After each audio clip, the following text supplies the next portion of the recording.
Pasta Vazul, baby. Come on in.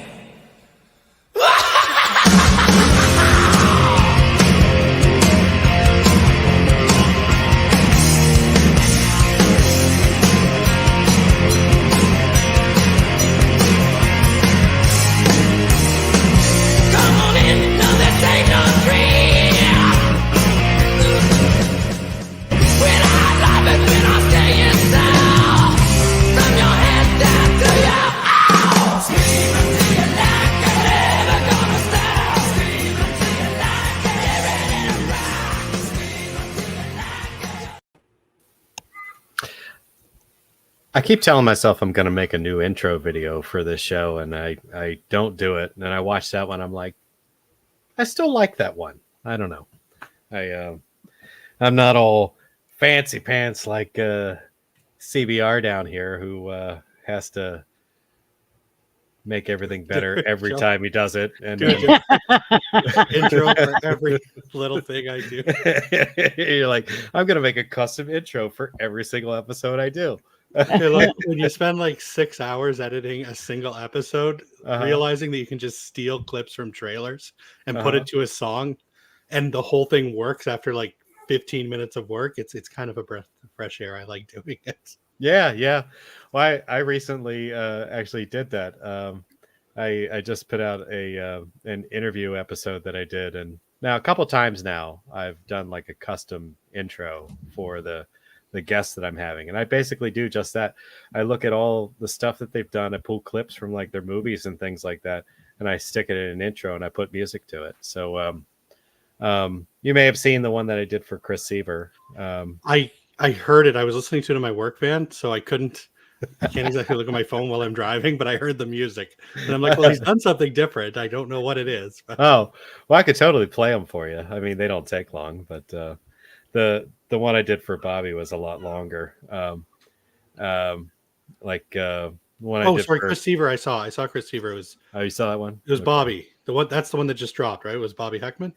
Yeah. I didn't pull the audio to put that on streaming yet. I should probably do that. Yeah, I played it on YouTube from my vehicle, yeah. but I stick my phone away, but I can still hear it over the speakers. Oh, okay. Yeah. He one of the times that we spoke, I was doing research on him, and I watched him on a YouTube show that he was on, and he was talking about 80s like sitcoms and stuff. So they were like talking about all these like shows that they used to watch in the 80s, like Alf and things like that. And he had mentioned that his favorite show of that era was Family Ties. So for that reason, I did his intro video to the Family Ties theme, which is why it was so freaking long. It was like a minute 26. But it's pretty great. I've seen a single episode of that show. Yeah. If you, I watched it a little bit, when I was growing up, but I wasn't super big into that show. I was. Which one was that one? Was that with Michael J. Fox?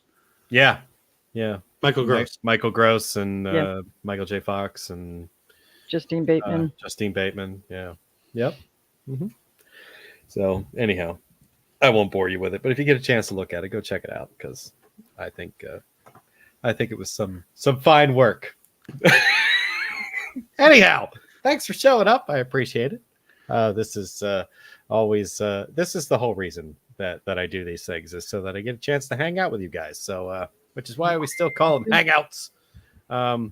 So it's like life gets in the way. We have busy lives and we lose track of each other. So it's kind of cool to just get together and do a little talking. So I have decided what? I said, speak for yourself. Speak for myself. Okay. I don't have a life. I mean, you're alive and you do stuff. So. Yeah. Partially agoraphobic.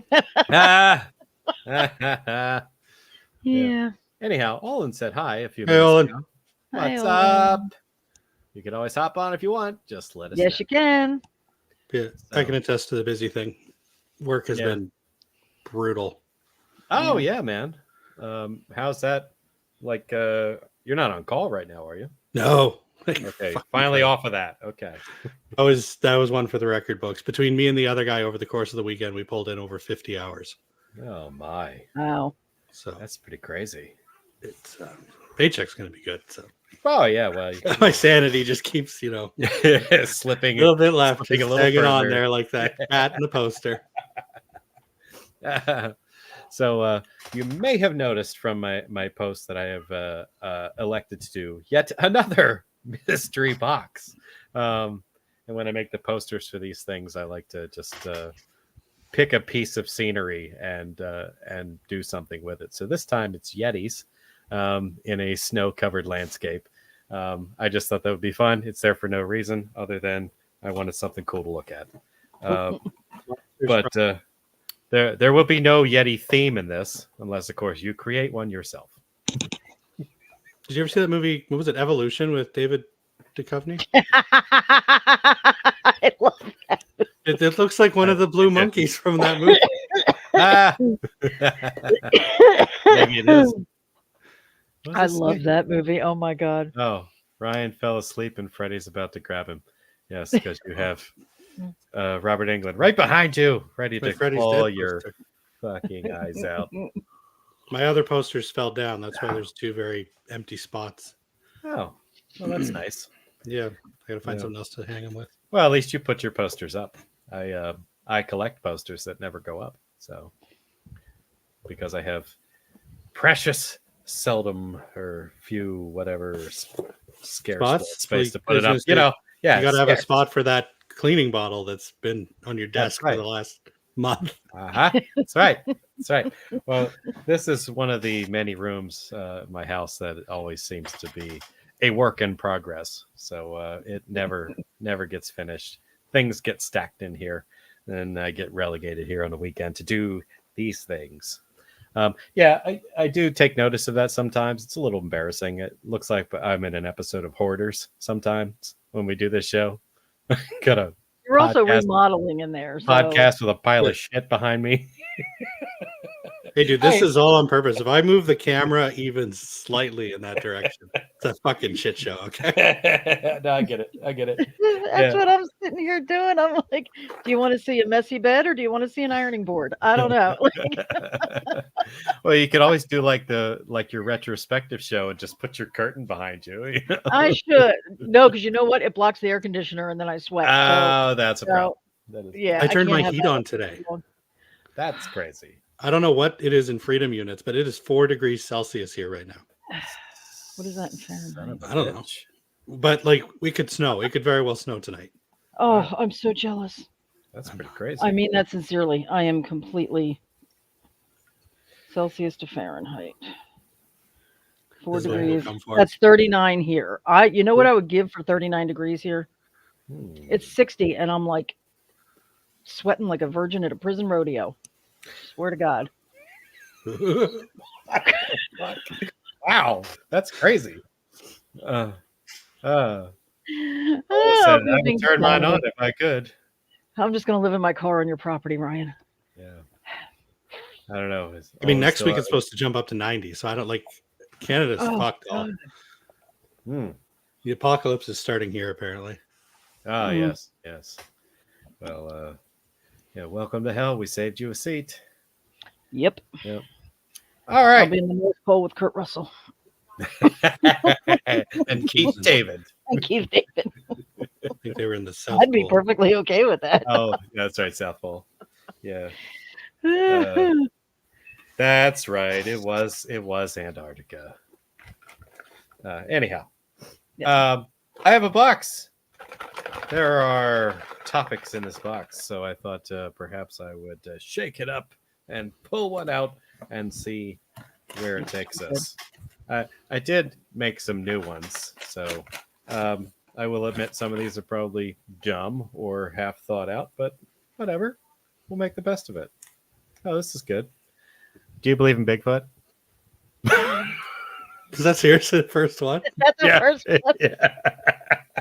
Because I'm genuinely curious. It's like a lot of people talk about Bigfoot, and I think I was listening to your werewolves episode on Exists, and It's like there's a split camp on this. It's like people are like, no, it's utterly ridiculous, and then there's other people who are like, oh yeah, man, I hope to see a Squatch someday, and and I was just curious, personally, do you feel like it's possible that there's a Bigfoot out there?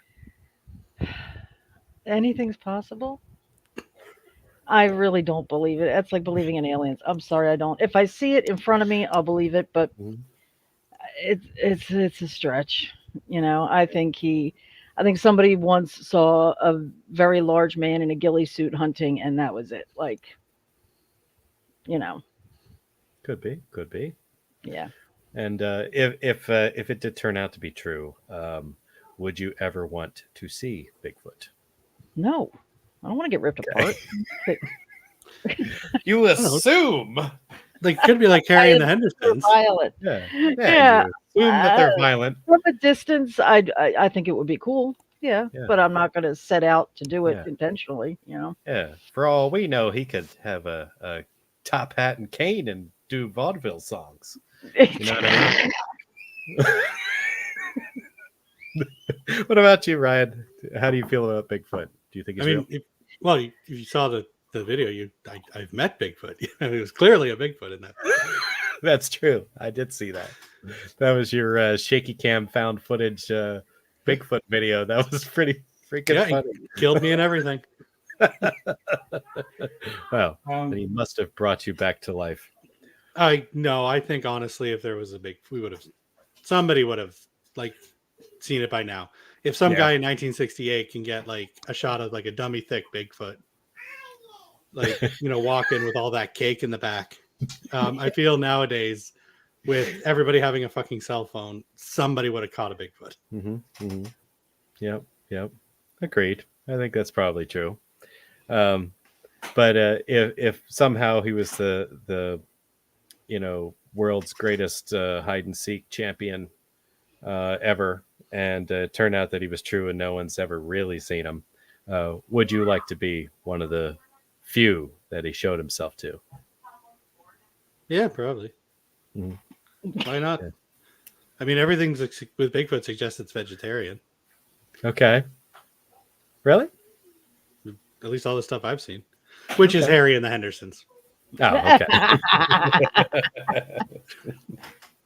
I got you. But I watched the movie and I saw several episodes of the short-lived TV show. Oh. So I forgot there even was a TV show. I didn't even know there was a TV show. Most people didn't know there was a TV show. Yeah. So it lasted for a season. Yeah, they're like, why was there a TV show? It was fun. It was like Alf, except for, short. He was big. Okay. That was it. That was the whole thing. It was like Alf, yeah. Olin has Dr. Squatch in a shower. I can't do Dr. Squatch. I can't take the plunge. Well, when I see that like the Irish Spring is like $4.95 for a 6-pack, but then I see Dr. Squatch is $15 for one square of soap. Yeah. Like, do I really need to smell like a whiskey barrel? Even if it's like finely aged? Yeah. With like chicory and elmwood or whatever the hell. That's a t-shirt. Do I really need to smell like a whiskey barrel? I mean, they smell fucking fantastic. But I mean, I've been married for 9 years. I mean, my wife's just happy as long as I don't smell offensive. Like, he takes that as a win. As long as you shower once in a while, it doesn't even matter. Yeah. I think I bought a bar of Dr. Squatch one time, but it was only because it was a Star Wars themed one, and I liked the smell of it. I was like, I'll give this a shot. Haven't bought another one since, so do with that what you will. I don't think that Bigfoot is real. I would like it if he was. And I think that I would like to have a legit sighting.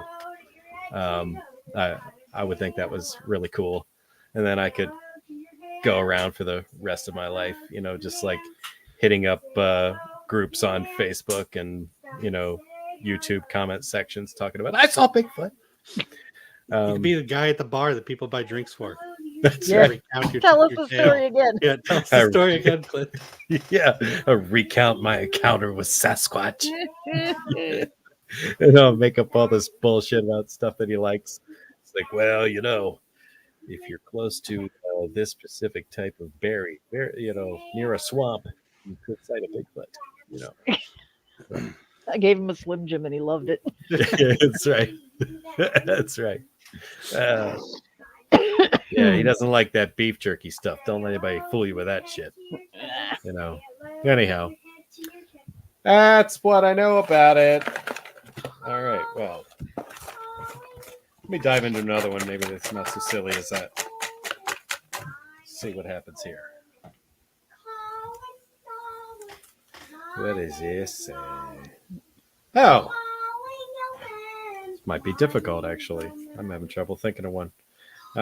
Name a movie that you think took itself too seriously.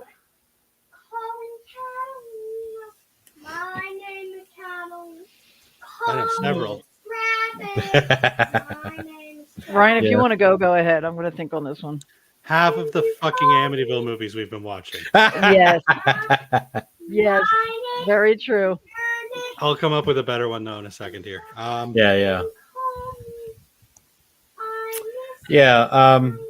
Anything that's like up to a part like 7 and up. Like Friday the 13th, a lot of people give like Friday the 13th part 7 or Friday the 13th part 9 a lot of shit because they're like, oh, Jason went to space, or Jason like is this weird little demon that's possessing people. Like, what the fuck? What are you gonna do? Yeah. Like, you can't just keep going to the cottage in the woods or the summer camp. You got to go weird. So I think something like the Nightmare on Elm Street remake or the Friday the 13th remake, those took themselves too seriously. Like, by now the franchise is silly. You got to go bigger. You got to go louder. If you're going to do a remake to a horror franchise, look at stuff like The Blob. Look at The Fly. Look at Invasion of the Body Snatchers. Okay, that one kind of took itself too seriously. The 90s one didn't, though. That was fucking fire. I can't wait for you to see the next one. But yeah, that'd be my answer. Like, once we're getting later on in the franchise, these movies that decide to try to take themselves seriously again. At the same time, don't go too ridiculous. Like Alien Resurrection ridiculous. There's a middle ground somewhere. Anyway, Alien that's Resurrection was fabulous. That sounds good. Kyler, what's up, man? Hi, Kyler. Kyler. Well, it says Bigfoot likes Jack Links. That's true. That's true. Those are the commercials. Although I still think Slim Jims are better. So, I agree. A movie that took itself too seriously. I would say anything with Tom Cruise in it.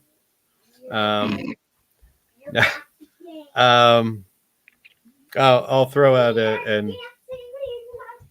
an old favorite one that I like to pick on. I'm gonna say The Bridges of Madison County.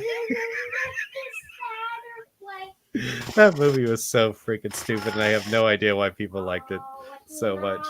Yeah. Oh, hey, yeah, I said it right. I got it this time. I didn't let the skull maggot confuse me. Yes. It was supposed to be like just like a romance movie, you know what I mean? It's like one of those things that I don't know. I didn't need... Oh, thank you. Thank you. That was awesome. Spilled it. Yes. Can you go get me some paper towels, please? She said that with so much pride. That's awesome. Wow. You handled that so well. Until she said I spilled it. I didn't realize anything had happened. It's all she's been on going crazy all day. Oh, she brought you a paper towel. Yeah, just one though. I could use a few more. So like, I am invested in this. There we go. She got it. Oh, bring it here. Oh yeah. So what a twist. She got it, but then left again. she's like, you thought you were getting this. That was a Shyamalan level twist. Yeah. Come on. Like the kid in Little League that hits the ball and then runs in the opposite direction. Runs to third base instead of first. That's right. Yep. That's how we're doing. So yeah. I don't know. It's like that movie failed to get me invested in the characters. It failed to make me care about their crappy romance that was occurring through that movie. So because of that, I have to say this movie took itself too seriously because it did not come across for me the way it was intended. So I'm gonna go with the entire Twilight franchise. Ooh.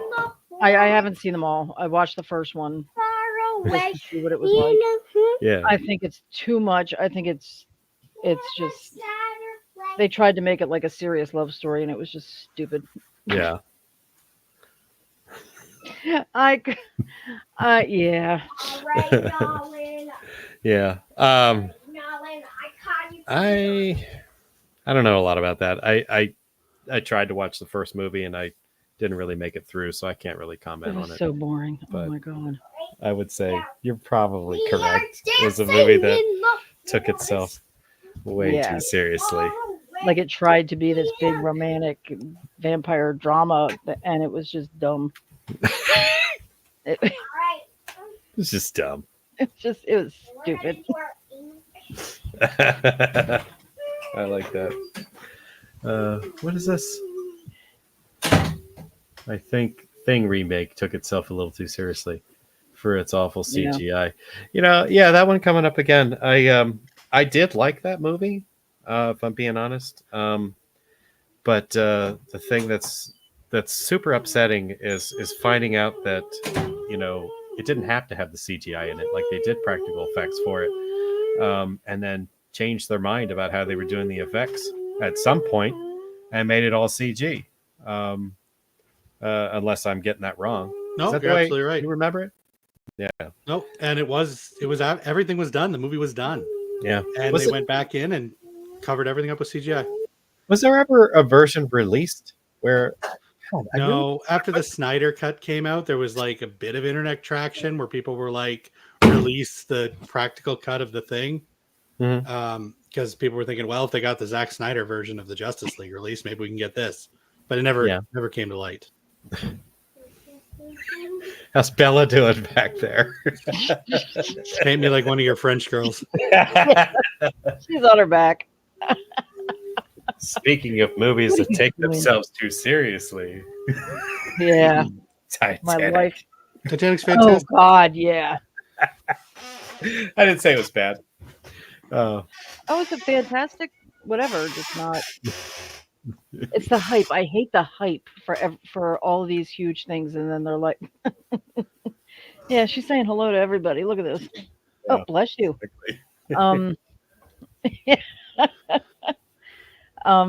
It's the hype. Twisters was another one. Okay. I think Twisters was so overly hyped up and marketed, and the sequel we've been waiting 30 years for or whatever it was. It was okay. It was an action movie. There was I couldn't give it, like you said with Bridges of Madison County, I couldn't give a shit about the characters. There was no character development. We didn't learn anything about any of them. It was just good action movie, good effects. That was it. Yeah, agreed. Okay. I apologize for the fact that I keep sniffing in here. My I don't know if I got allergies going on right now or what, but it sure seems like it. It's hay fever season. Yeah. I think, I don't know, or ragweed, something, one of them. It is ragweed season here. That's it. Yep. You're right. So it's probably that. All right. Well, how about another one? Let's do another one. All right. This one should be pretty easy. Creepiest clown in a movie or a TV show? I feel like I already know what you're going to say. Who, me? Yeah. I got to go with Tim Curry's Pennywise. Oh, that's not what I thought you were going to say. Well, the one in Poltergeist I didn't find creepy. Anyway. I mean, go ahead. I thought you might bring up the one in American Horror Story. Not scary. He was human. He wasn't like... Okay. Yeah.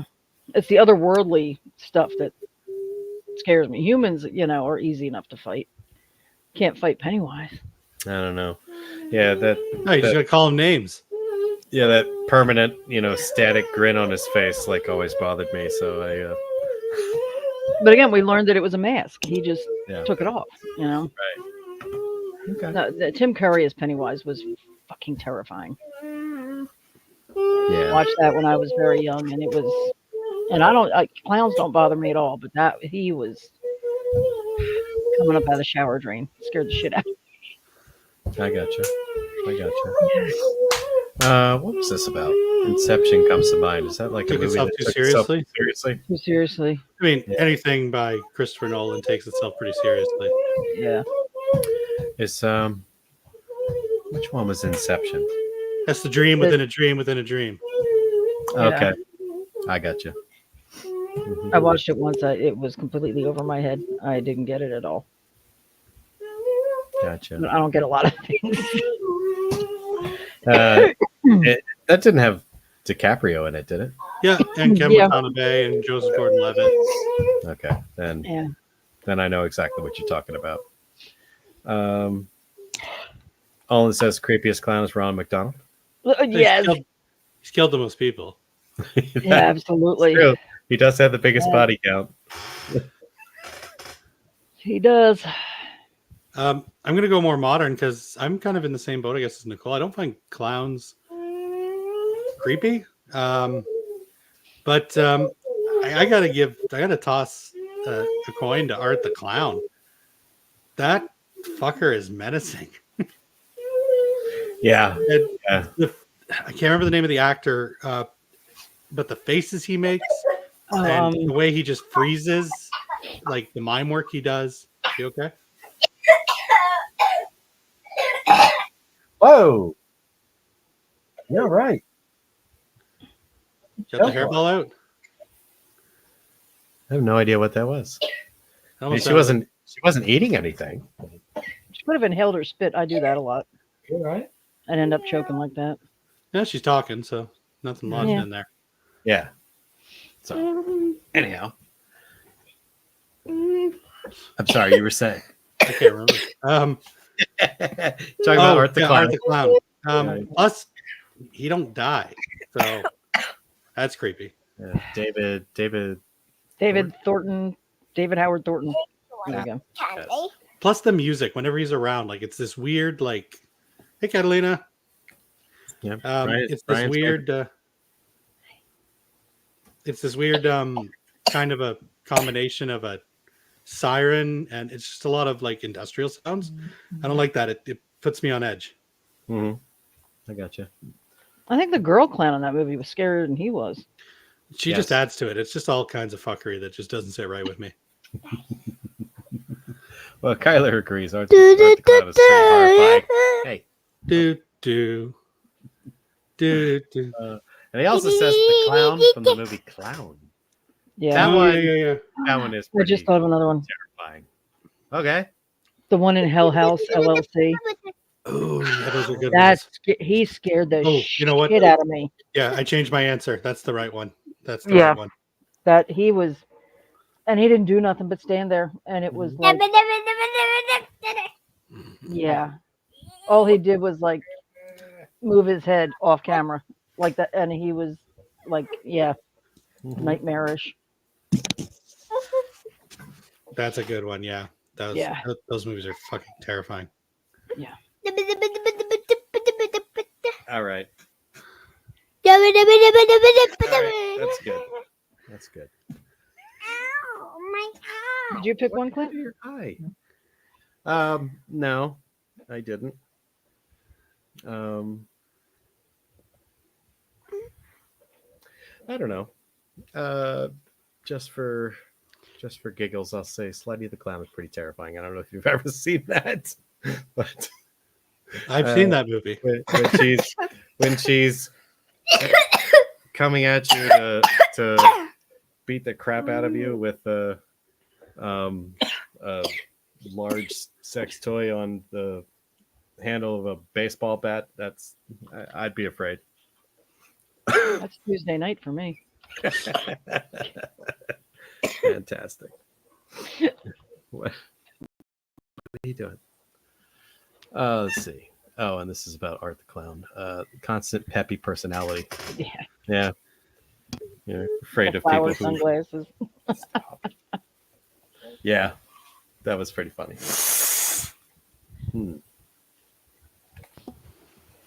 What? Oh, yes. Well, how exciting. Did she just do a line? No.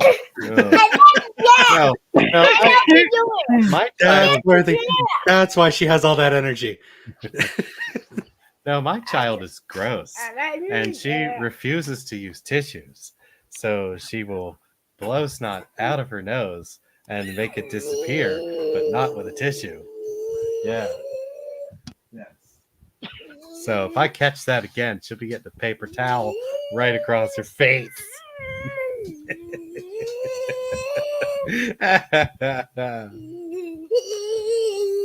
All right, I will be back in 2 minutes. I got to switch computers. Okay. Oh my goodness. Catalina. This is not going to work long term. Oh. All right. Enough.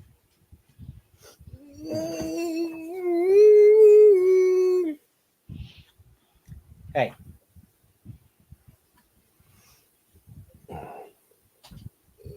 So, how has Bella been doing? She's good, actually. Hardly any. She limps a little when she gets up after laying down for a while, like every morning, when she gets up out of bed. But she's doing good. I mean, she's getting old. She's got cataracts, and I think she's losing her hearing. Yeah. So, yeah. She snapped at me the other night. Oh, no. Yeah, I was waking her up. And she can't be startled. She has like PTSD, and she's mental where she comes from. And I was petting her to try and wake her up to have her go out before I went to bed. And my arm happened to be like right over her face when she woke up, and she just, out of reflex, she just and tried to bite me. But, just a reflex. I gotcha. As soon as she saw it was me, she just started wagging her tail. Okay. Yeah, so she incorrectly thought you were an intruder. Yes, exactly. Who managed to sneak their way into the house and right up next to her. Yeah. That's what she does. So, yeah, well, I just know that one of the last times we talked about her, that she had that injury to like her ACL or something. And yeah, I don't think she tore her ACL. I think it was just a sprain because she's walking fine. Like, we didn't have to take her to get a brace or anything. So I'm gonna have to get the custom brace that costs $1 million. And it was $700 4 years ago, so it's probably 8 or 9 now. Yeah. Yeah, that sounds like it could be awful. Yes. And she hates wearing it. Trying to get it on her is a fucking fight and a half. And right now, my only worry is, what is she going to be for Halloween? I'm trying to figure out what costume to make her. I can't. Yeah, decide. that's right. Well, what was she last year? Macaroni and cheese or She was something? a bowl of macaroni and cheese. Okay. With a little plate and fork for a hat. Yeah, the cutest looking thing. That's pretty funny. Who knows? Maybe this year she can be spaghetti, meatballs. I was looking at that one. I was looking at an astronaut. I could make like a jetpack for her. Yeah. it can't. I saw this one costume where it looked like she would be being eaten by an alligator. Like the alligator's front legs were on her back legs, and the mouth Uh-huh. was like around her midsection. But I would Uh-huh. never get her in that. I would never. She She would never allow that. That's pretty funny. I think I've seen that one. Yeah. That's pretty good. Yeah. Wow. What are you doing? Stop that. Trying to bite me? Gee whiz. My child's gone rabid. Stop. What are you doing? Vampire child. All right. So I did pull another selection. Okay. I guess Ryan can catch up when he comes back. I'm sure that Sure. this. So the question is, would you ever want to be abducted by aliens? And if so, what would your conditions be for said abduction? Well, no probing. That's the first thing that came to my head. First of all, I'm afraid of heights. I could never fly in a spaceship. I would have a heart attack. But no probing, no exams, nothing like that. I do not take my clothes off for any kind of experimentation. I'll get in your ship and fly around. You can show me other worlds and return me as is. Yeah. And that's it. Those will be the conditions. You can't do anything to me except let me on the ship, fly me around, and bring me home. Like that's it. Yeah. Yeah, my one of my conditions would definitely be that I have to be brought back. You know what I mean? It's like I wouldn't want to go otherwise. It's like we don't leave and never come back. You know. I also do not want to be examined in a intimate way, and and I don't want to be turned into any type of food. So it's might be cool to just like go up onto the spaceship, you know, maybe learn a little bit about their language, you know, something about their society, get a nice little, you know, bird's eye view of what the Earth looks like, you know, answer any questions they might have, and then get taken right back. Yeah. I definitely wouldn't want anything like that sketch on Saturday Night Live where that crazy woman gets abducted and always, you know, it wasn't my worst Wednesday night. Yeah, always gets left on like the roof of an Arby's or something like that with no clothes on. You know what I mean? It's like nothing like that. It has to be very, you know, very cordial like departure. I don't Exactly. I don't want to And be none of that, like, I'm sorry, go ahead. no, go ahead. I don't want any of that like time warp hypersleep thing where you bring me back in 500 Earth years, you know? Like it feels like I'm gone for an hour and it's really hundreds of years have passed. None of that. Yeah. Olin says, you're not very adventurous. I don't know if he's talking about you or me, but we kind of answered that question similar. Probably me. I've been through enough in my life. I don't need to add alien probing to the list. Okay. I still have to go shark diving. I can't. Yeah, exactly. I don't know what this means. Porky Pig in it. I don't know what that means. You need to stop. Not wearing pants? I'm trying to picture Porky Pig. Porky Pig doesn't wear pants. That sounds about right. Or like squeal like a pig like in Deliverance. Yeah, something like that. So our child is a mess. Mm-hmm. This kid. You're driving me insane. I'm actually getting a little worried. I don't even remember that we're like live and people could be watching. I'm just talking about random shit. That's fine. Like I've got a lot to say. You know, it's why I keep going off on these weird tangents. Yeah, he's talking about the the SNL abduction. Okay. All right, stop. That was funny. Ryan Gosling was great. Yeah. Oh, he was great. He was great. So he's really funny. Yeah, I'll save that one. Yeah. All right. Catalina, I'm going to lose my patience very shortly. Please stop.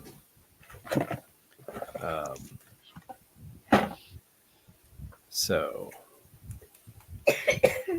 Yeah, I don't like that one. Let me give you another one. You don't like that one? No, I don't like that one. I'll come back to it. Okay. That was stupid too.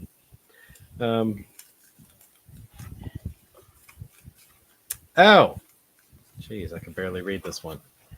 When I first started writing stuff down today, I used a pen that was green, and like you can't see it. Yeah. So actually, Joe gave me this one. Okay. It's kind of a shame that Joe's not here. Yeah.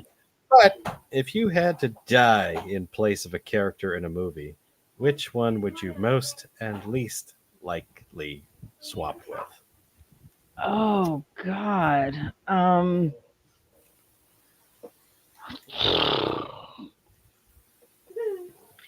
Well, least likely, I immediately went to every Nightmare on Elm Street kill that there is. I would least like to die oh, what was her name in part 4? The Roach Motel, where he turns her into a cockroach. Yeah. Yeah, that's least. Yeah. Okay. Or we're not doing horror. Anything where you're buried alive. Oh. Ryan, what happened to your hair?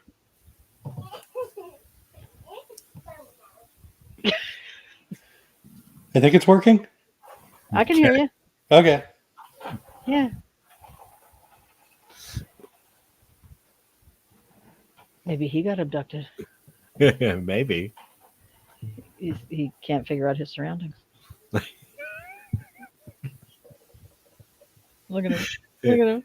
Yeah. Maybe maybe he did get abducted. It's like that. Oh, geez. Just like that chicken SNL. Yeah. All he needs is a cigarette right now.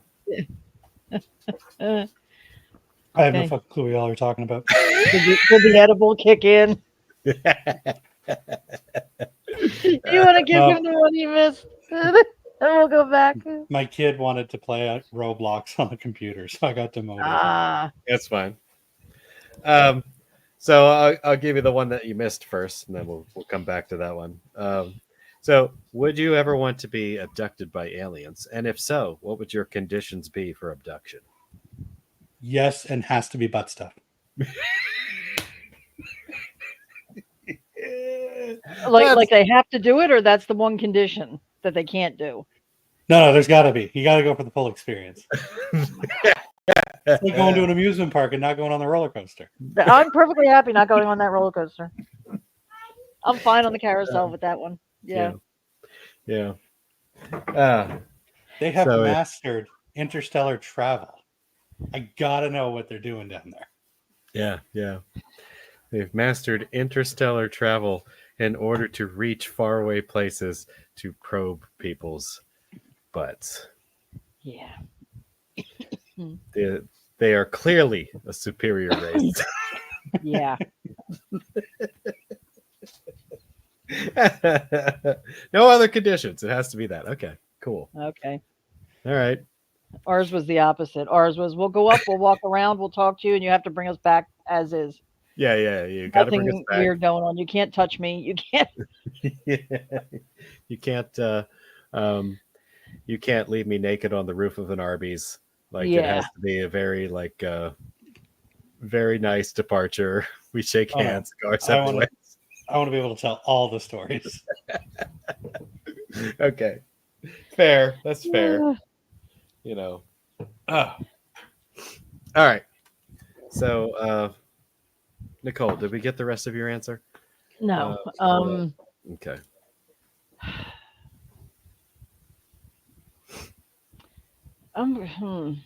This is a tough one. Oh, I'm definitely going with Deb from Nightmare on Elm Street 4. The worst. I can't imagine dying like that. Mm-hmm. Did Ryan hear the question? Did you hear the question? What's this question? Oh, okay. No, I haven't repeated it yet. So, question is, if you had to die in place of a character in a movie, which one would you be most likely to swap places with? And which would you be least likely to swap places with?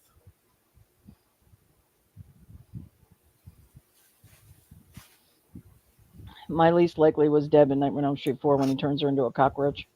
That's just nightmarish. Oh god, there's so many bad ones, and I can't think of any good ones. Ooh, if I had to die, I'll go with Cordelia from Demon Knight because she gets seduced by Billy Zane before she gets taken over by a demon. That's fair. I can't think of anything else. Okay. So my worst one is definitely that dude that John Doe left alive for a year and 7. Sloth. That's a good one. That's my worst. That's my worst. Okay. My best is that chick that got smashed by a bus in Final Destination. She didn't even know what happened. Oh, Just 1 second, she's yelling at the dude from Dawson's Creek and Devon Sawa. The next, like, pearly gates. Like, she'd just be like, what the fuck just happened? Perfect. Oh my god, that's fantastic. It's pretty good. Oh god, that's great. Easy. Mm-hmm. Yeah, and those explanations make really, really good sense. Yeah.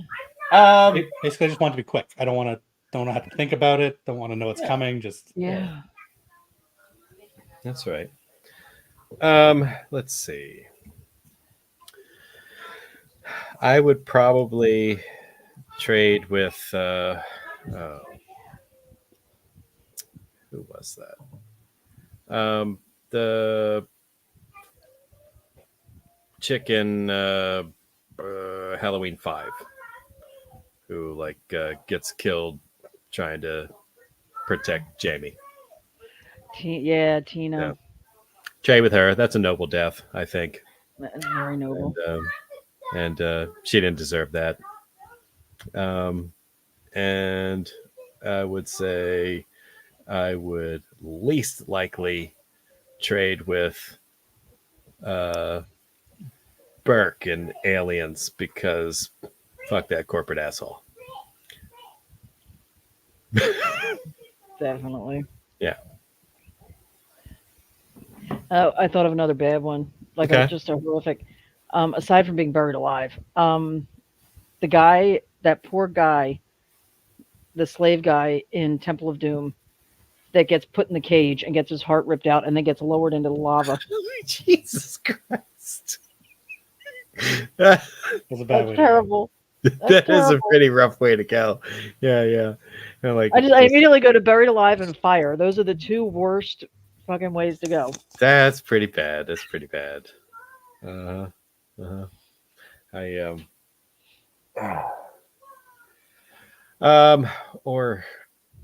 Or being gutted. I mean, I think about that dude in Hannibal who he dropped him off that building on a noose, but he cut him up his guts groin to gullet first. Before he pushed him. So so he hits the end of the rope and all his guts fly out onto the ground, and he's just hanging there. That'd be pretty horrible. I don't think I'd want to switch with that guy. Yeah, no.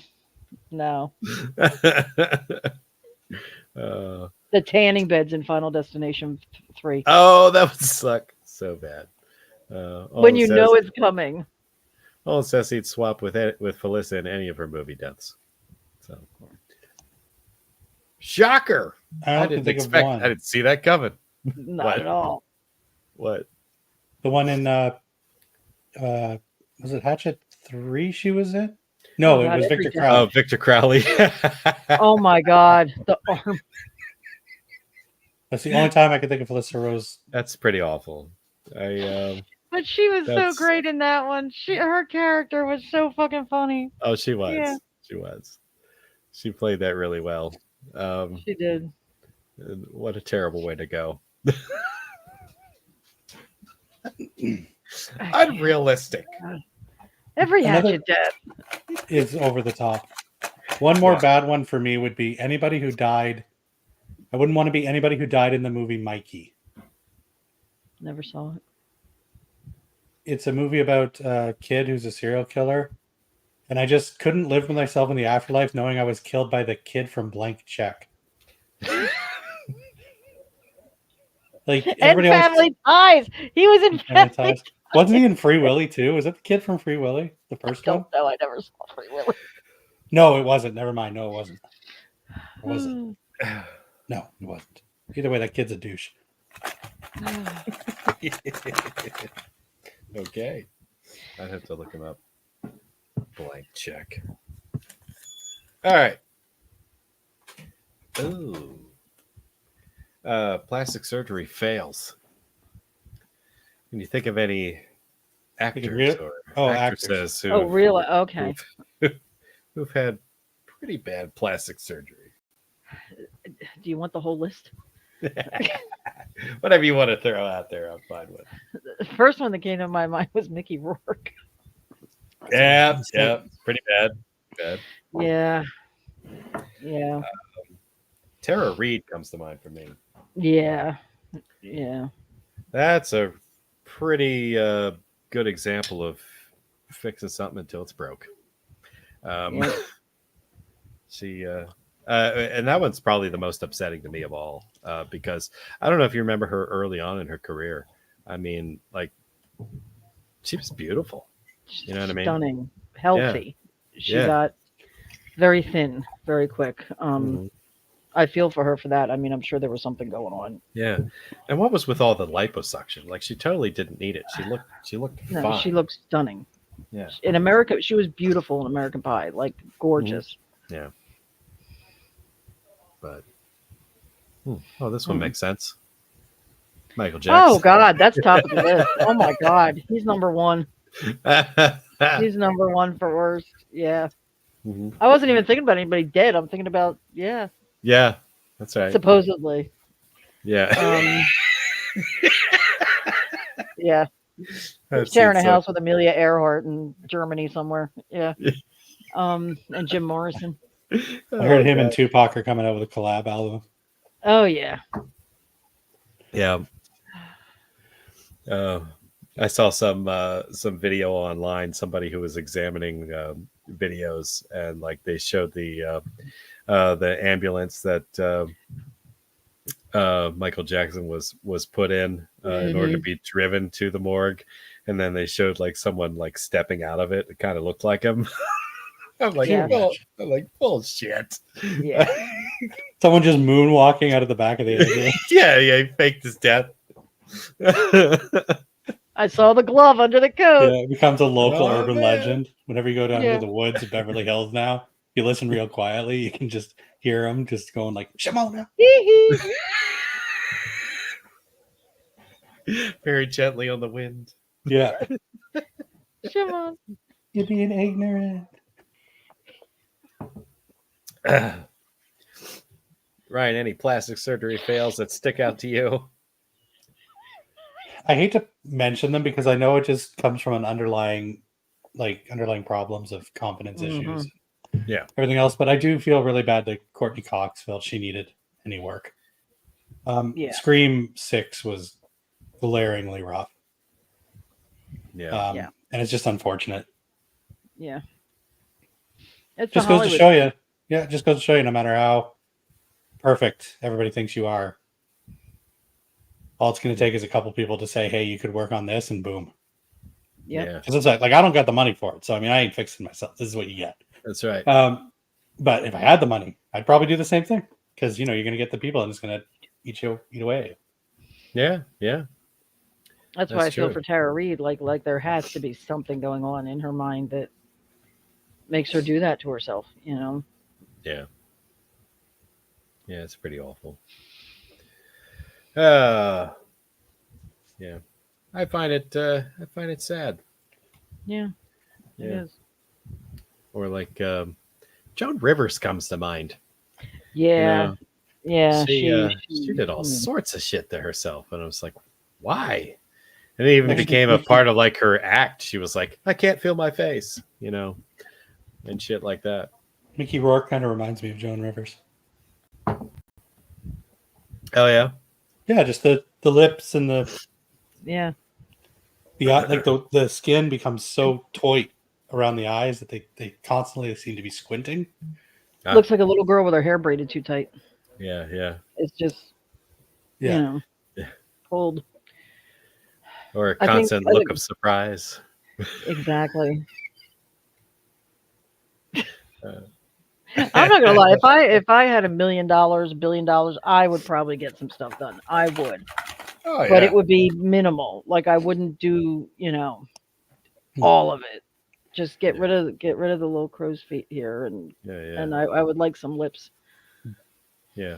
It's actually funny. I noticed that I had more crow's feet in the last couple months worth of videos. Mm-hmm. And I'm like, what the hell? What made me look so old? And then I realized it's because I cut my hair. And I always kept my hair in a really tight ponytail to keep it under the beanie. So my face was pulled back. And as soon as I got the hair and stopped doing that, my face drooped again. I'm like, it was perfect. The correlation was perfect. Like, I'm like, that's when I cut my hair. So now my face just droops. So you had a temporary facelift. I did. That's pretty funny. All right. Well, can you think of any movies where there was plastic surgery fails? Since we're on that subject, I don't want to just talk about actors.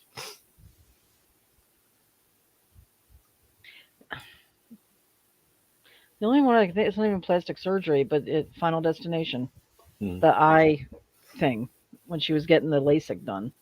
Yeah. And the laser took out her eye. It freaks me out. Oh my god, I hate that scene. Was it? Oh, jeez. Was it in Saw, or not Saw? 7. Did somebody end up having to cut their own nose off or something like that? To spite her face, vanity. Yep. Yeah. No, they cut her nose off, and her choices were to either call 911 or take a bunch of pills. Yourself. And she took that's pills. What it was. Yeah, she had the phone crazy glued to her hand and the pill bottle on the other one. Crazy. Fuck! I can call for fucking help. Fuck that. Leprechaun 3.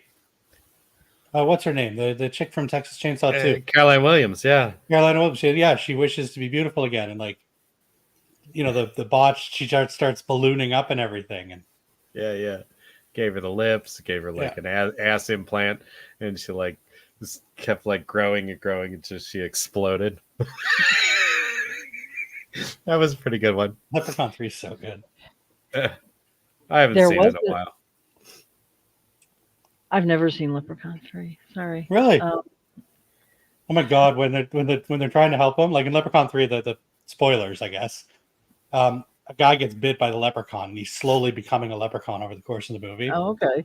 And at one point, they take him to the hospital, and he inexplicably gets an Irish accent halfway through the movie. And they're like, "Son, before we operate on you, we have one important question. Do you have insurance?" And he's like, and he just did this bad Irish accent. He's like, "Do you take Green Cross?" Because he's a leprechaun. And then when they do the EKG, it just spits out "fuck you" in Florida Clover. It's pretty funny. Oh my god. Speaking of haircuts. That punchline was awesome. I wish I heard the rest of the joke. Leprechaun 3. Oh. Yeah, we were talking about bad plastic surgery. Or plastic surgery fails, I should say. So we started I was like, you rang? That's right. That's right. What's your experience with plastic surgery? Yeah, so we started out with actors and actresses, and then we moved on to movies. What movies have bad plastic surgery in them? And that's when we came up with Ryan started talking about Leprechaun 3, because Caroline Williams wished to be beautiful again and exploded on camera. Oh, okay. That was the only one I could think of. Oh. What do you think? Balls in this office. I'll be right back. I gotta change my shirt. Hot as balls. Is this horror specific? Not necessarily. Probably. Well, the first one I think of is the Joker from Tim Burton Batman. Remember, he falls in the vat. I think he gets shot in the face too. Well, they hit one of the gauges in the control room, and the glass hits him in the face. I remember that. Right. Yeah. So And then like he has falls into to. the bat. Yeah. So he has to go to that like back alley surgeon guy. Yeah. Mm-hmm. Yeah. He's like, the nerve endings were completely fried. These are the tools I have to work with. And Yeah. that's Yeah. awesome. That's a good one. I didn't even think about that. Yeah. Oh, it says Tusk. Oh yeah, that is a good one. That's a plastic surgery fail for sure. Oh, you go I down love that movie. that rabbit hole. Yeah. Oh my god. Be right back. Okay. Yes. Ah, No, he the just big- X'd out. The Yeah. Bigfoot must be back at his house. yeah. Something like that. The only other thing I can think of is that Tales from the Crypt episode with Leah Thompson when she sells her beauty. Oh You yeah, remember that one? I do remember that one. She's so vain. She's a hooker and she's trying to get in with this rich guy. And she goes, this guy who runs this pawn shop, she goes to sell something and he asks her to buy her beauty. So he pays her like $10,000 or whatever, and he makes a mold of her face. And she goes out with this money and she's shopping and she gets in with this rich guy and she has 90 days to come back and reclaim it. Well, towards the end of those 90 days, she's starting to get wrinkles. She's starting to get spots. She's, like she can't figure out what's going on with her face. And then she goes back to the pawn shop guy and she's like, I want to reclaim it. And he's like, no, you're a day late. He was using the masks. He was trapping their beauty, like this voodoo thing, to bring his wife back to life. Oh, wow. Like he had his wife's body. And every time he took someone's beauty, he would put it into his wife and she would come back. Nice. Yeah. That's pretty cool. That was a good episode. That was a really good episode. I have a tendency to forget how inventive the storylines were in that show. I love that show. Not all of them, but some of them. Yeah. Yeah. I don't know. For whatever reason, the one that I think about the most from Tales from the Crypt is the one where Joe Pesci was on it. And he got cut in half with a chainsaw. He pretended to be twin. Yeah. He pretended to be twin brothers to marry these twin sisters and get their money, and they found out. Yeah. Yeah. Because of the tan line on his back. Yeah, the only thing he ever did to make himself look different was to put a ponytail in his hair. Mm-hmm. Welcome back. I'm back. Yes. Oh, you're in the other room again. I guess he was done playing. All done with video games, and it's much cooler in this room. Okay. So I thought of this one earlier, and I thought it was kind of neat. I was wondering if you could think of a side character in a movie that you feel should have had their own movie. You know what I mean? Because there's always movies like that where it's some supporting character that's really quirky or cool or something fun about them, and like you see them for a few minutes in the movie and then you never see them again, and it's like, you know what, I want more of that guy or that person. And I was just curious if you could think of anybody where you're like, you know what, that person should have had a whole movie of their own. Yeah. Too weird. A few of the no, not at all. No, it's a little challenging, but not that it shouldn't be. It just I got one. Yeah. A few of the characters from 13 Ghosts, like the Hammer, and I would have loved to have seen a separate movie with all of them. That's what I've heard. I heard it's going to be like episodes. But yeah, every one of those side characters deserves a backstory and their own movie.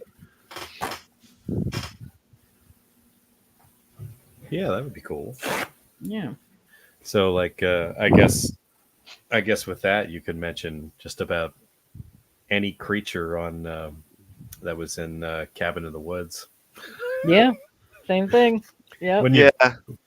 Wouldn't you want a backstory on the Like, merman? I would actually. The fucking ballerina. There's a lot of stories to be told in that universe. There is. I want a story about whatever that big fucking snake was. I love that snake. Just that random snake that just pops in. It's like 12 feet tall. Yeah. And growls. Yeah. Growls like a tiger. For some reason. Yeah. Like I don't want a sequel to that movie because I love the ending of it. Mhm. But a prequel would be awesome. Yeah. Just like other. How it started, how it was Yeah. built. Yeah. Yeah. But I have an answer. Go Yeah, for you're it. next, man. Go. Okay. Reverend Sayer from Halloween 4. Yes. The dude in the truck? In Yeah. the truck. Because there's two interpretations with that guy. Either he's nuts or he really is chasing something. Uh-huh. Yeah, I'd like to think he really is chasing. He is on his own mission. He's on his own little mission, just like Loomis is. that would be kind of cool. Like I mean, that brief little intersection there, you learn about that character, and then we go back and get a backstory of his. That would be really cool. Yeah. Wonder what he was chasing. I hope he shows up in the Loomis prequel series. Could you imagine if it turns out they were like brothers or something?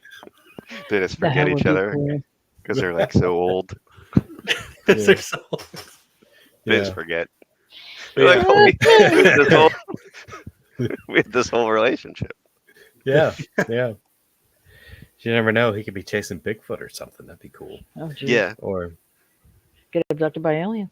yeah. Joe says that dude was chasing another bottle of hooch.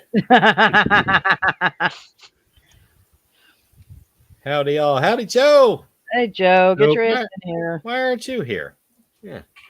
I think he works weekends now or something, doesn't he? Oh, that might be true. That might be true. Must be on his break. My answer is actually kind of on par with Adam's. I want a Crazy Ralph story. Yes. I want to know what Crazy Ralph's doing when he's not screaming at people about them being doomed. Or is that all he does? Yeah. Does he do his own grocery shopping? Does he hold down a job? Yeah. What's up with Ralph? I like to think that he panhandles in front of the local general store, and then just goes looking for teenagers driving by in cars to tell them that they're doomed. And then take what little money he scraped up and go get a bottle of booze. I mean, and that's his daily life. I bet he's perfectly normal, and this is like some kind of joke that they do to out-of-towners. He's just like, he's talking with his buddies at the bar. He sees the girl come up across the street to the convenience store. He's like, watch this, I'm really going to fuck with these kids. Yeah. He's like a businessman in town. He's got like a suit and tie on. He's like, it's Friday. He's got to change into his little outfit. He was the precursor to internet trolls. Yeah. He had to go troll people in real life. That's pretty good. Which sorry, quick. No, go ahead. Which movie did he bite it? 2. Yeah. Was it just the second movie? Yeah, because by part 3 we got the hermit with the eyeball. Yeah. And then, like, other than like Mrs. Voorhees, isn't he the most well-known? He's like the most well-known character. Well, Tommy Jarvis, I guess. I think there was a lack of forward thinking when they killed him off in the second movie. Yeah. They should have kept him. He could have been a recurring thing throughout the entire thing. When did he pass? Could have Because he passed away. He did did voice work for part 7. Oh, okay. So they He could was have still alive around then. Okay. Wow. That's cool. Are you drinking strawberry wine? What? No, I guess it does have strawberry in it. Mango strawberry. That sounds delicious. Yeah, it actually really is. My wife had bought it and never opened it, so I decided to do that. So I've done that. it's tasty. But You've would done not that? have been my first choice. You've opened wine. Yeah. My wife's wine specifically. Oh, Yeah. I'm an adult. I've opened wine. Am I the only person who would have liked to have seen a full length like Walter movie? Walter from the Big Lebowski. Big Lebowski. Never seen it. Really? Yeah. This shocks That. me. Yeah, that surprises me. Are we even surprised at this point? No, but you would like that movie. I probably would. I've never sat down to give it a go. Remember how I said The Jerk was the funniest movie of all time? And like you're not totally on board with that, but you see where I'm coming from. Oh yeah, I could see it being a lot of people's The favorite. Big Lebowski, it's up there. We'll find really out in 2 seconds. funny. Nicole, have you seen The Big Lebowski? I saw it when it first came out and never revisited it, so I really couldn't tell you anything about it. I was going to say I don't remember it. Oh. So do you like it? Do you hate it? Because that might that seems to be a deciding factor. Yeah, We could do a watch along. We'll have to do a watch along sometime just to get you to watch it and refresh my memory. Yeah. Yep. Walter was just a very high-strung character. So he was like, say, like a war vet, and his reaction to things is always extreme, And he's like a contrarian, so it doesn't matter. Like he's one of those people that's like you can't understand how he has friends or how he's friends with the other characters in the movie because like no one could possibly tolerate him for as long as they do. But they're all like bowling buddies. Right. So like they always hang out at the bowling alley. They play in the leagues together. I mean, shit like that. And he's just absolutely ridiculous. He flies off the hand for no reason, and it's always funny. And I would have liked to have seen like a full length movie of Walter. Was that John Goodman's character or Yeah. John Goodman. Okay. Did you see when John Goodman got his star on the Walk of Fame? You didn't see that video? No. Jeff Bridges. It's on YouTube. Jeff Bridges came out with a bag, opened the bag, pulled out the sweater, and introduced and gave this whole speech about John Goodman as the dude. Yeah. I think now that you mention it, I did see that. Yeah, that was awesome. That's pretty cool. All right. Is there anything that John Goodman can't do? No, he can do anything. Like he's voiced one of the most iconic children's cartoon characters of all time with Sully the Monster. Yeah. He's been absolutely terrifying in horror movies. He's everybody's sitcom dad. He's nailed comedic roles, dramatic roles. The dude's a fucking menace in Hollywood. He played like a mob boss in that The Gambler with Mark Wahlberg. Mark Wahlberg. I just saw that like a week ago. I was just he played like this big mob boss or whatever character, and he was scary. He was. Yeah. Does he have an Oscar?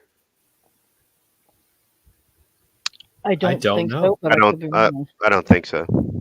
An Emmy maybe for Roseanne, but I don't think he's got an Oscar. Interesting. Well, that's unacceptable. Correct this right away. But he does have a star on the Walk of Fame, so that's good. He's recognized. You got to buy those yourself, though. It's really weird. That's weird. Shut the fuck up, Donnie. You're out of your element. Steve Buscemi's trying to talk. Poor Steve Buscemi. I know. He never knows what they're talking about. Yeah. Shut the fuck up. It is a good movie. If you get a chance, check it out. We could do a watch along. That would be fun. Yeah. All right. Here's one. How about best bathroom attacks? Oh. You think of a movie where someone got attacked in a bathroom. I got one. Lots. I know, right? Two registered. First one that came to my head was Trevor in Candyman. Oh.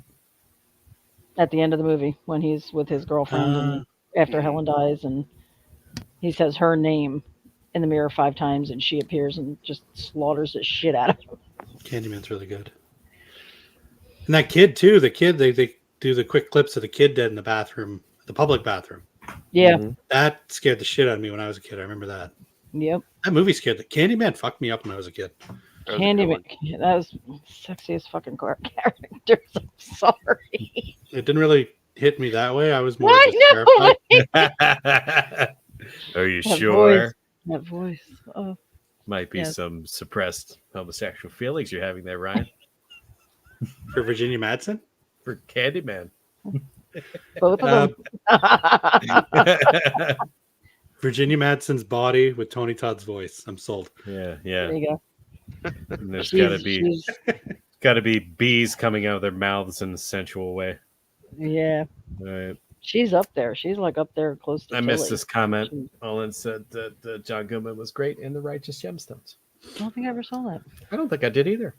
I don't Maybe know I what that is. should. Bathroom kills. Sleepaway camp. Oh Mm. God, yeah. Again with the bees. That's right. That's right.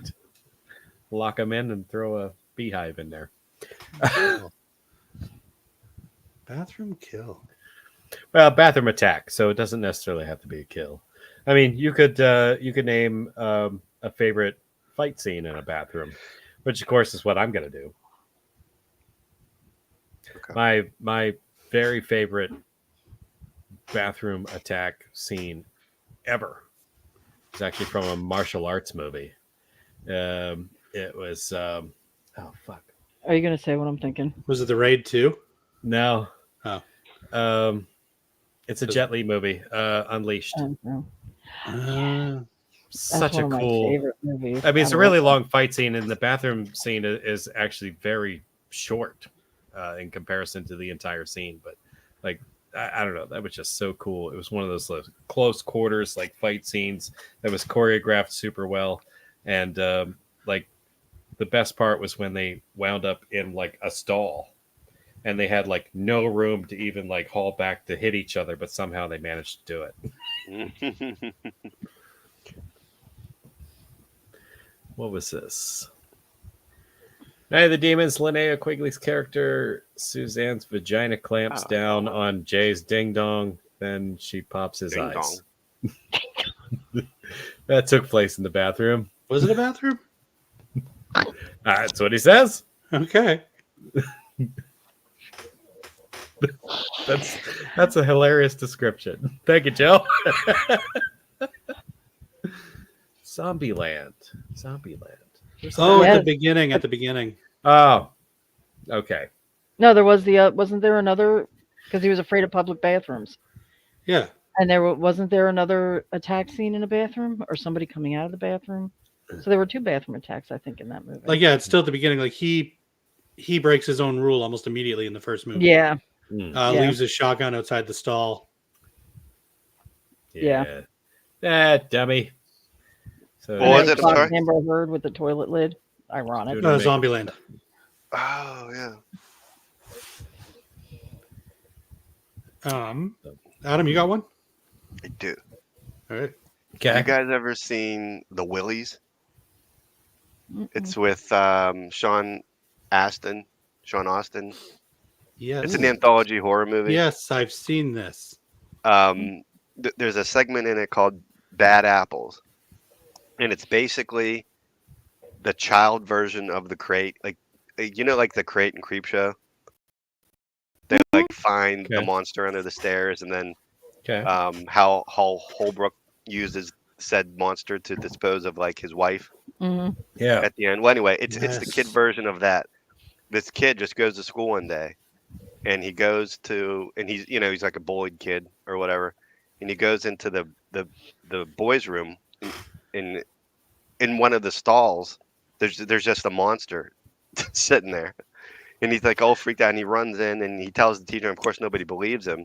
Uh-huh. So he's just like, all right, whatever, and he indirectly starts like leading people to their deaths by telling them about the monster. And at one point the bullies are chasing him, and he like hides in the bathroom, and the monster ends up like tearing him up and stuff. And So it's kind of like the crate for preteens. It's a That's deep cool. cut. Yeah. I like that. I mean, I'm surprised nobody said Ghoulies 2. You know, I remember the poster, but I couldn't tell you a thing about that scene. I can't remember a thing about it. Oh, well, the funny thing was, I think the Ghoulies poster showing the Ghoulie coming out of the toilet. I think that might have been for the first movie, and people got upset that did not appear in the film. Yeah. And then they decided, well, when we make Ghoulies 2, we're going to have a toilet Ghoulie. And that's the one I'm talking about, because some douchebag who It's the guy who nobody buys the amusement park. Yeah. buys the amusement park. Nobody likes him. He's one of these, greedy, money hungry people who doesn't care about other people, and he gets killed by a ghoulie coming up out of the toilet and eating his ass. I don't know, something like that. Sums it up real good. The scream he does, it's like he is in so much pain. That guy is fucking selling it. Yeah. And there is a toilet scene in Ghoulies, but it's literally just a quick clip of the water ghoulie peeking his head out, because after they made the poster, people were going nuts for that toilet stuff. So they're like, well, fuck, we don't even have that in the movie. So they quickly went back and just shot one scene, and you can tell because there's nothing around the toilet. It's such a. They probably just went into a public bathroom and stuck the puppet out, and it's just a random shot in the movie. Yeah. I've already decided, like, all these posters behind me, it's only a matter of time before Max destroys them all. Okay. And I'm going to replace the xenomorph, because that is a bathroom. I'm going to replace the xenomorph with that a frame poster of The ghoulie coming out of the toilet. Ola wants to know, does the scene in Porky's count? Of course, that's an attack. I'd recognize that mole anywhere. Why is she recognizing the mole? That penis had a mole on it. Yep. Nobody said Psycho, which is crazy. Oh shit! That's true. That's true. I didn't even think of that. That's like the OG bathroom attack. Sorry, I froze up. What did Adam mention? Psycho. Oh yeah, that had a relatively famous bathroom scene. It was a little famous. It was good at the time, but gets mentioned every now and again. Yeah. I mean, she never showed her butthole, so it didn't. Only it was made. She's no Anne Hesh. Yeah. Oh yeah. What a weird stylistic choice. I bet Janet Leigh wishes she could go back and change that. I mean, I've heard that she was fighting with Hitchcock behind the scenes to get that in. Yeah, she was like, the world's ready for it, Alfred. Yeah. She's like, I don't know why you refuse to put buttholes on camera. Well, you know what? It's funny because I think the original Psycho, and I might be wrong. I think it was the first movie to ever show a toilet. Flushing toilet, I believe. I think I heard that somewhere. I think so. So you go from that to the remake, which was the first movie to show an actual butthole in a mainstream movie. See the correlation? Was it Psycho? Psycho, yeah, something with a toilet. I could be wrong, but I was the Twilight Zone episode. I feel like it was Psycho. I do remember that the Brady Bunch never showed a toilet. No, I remember I saw some documentary where they said that, like, you never see a toilet in the Brady Bunch show. They were considered obscene. It was like considered obscene. People poop in there. Yeah, I did hear that. I did hear that at one point, that some television show like cut out a scene that like showed the toilet. It wasn't even the whole toilet. It was just like the tank. It appeared in the scene, and they cut it because they're like, that's too much to show on television. Yeah. And it was too much for Alice. Can you imagine cleaning that fucking bathroom shared by 6 kids? Oh my god. Yeah.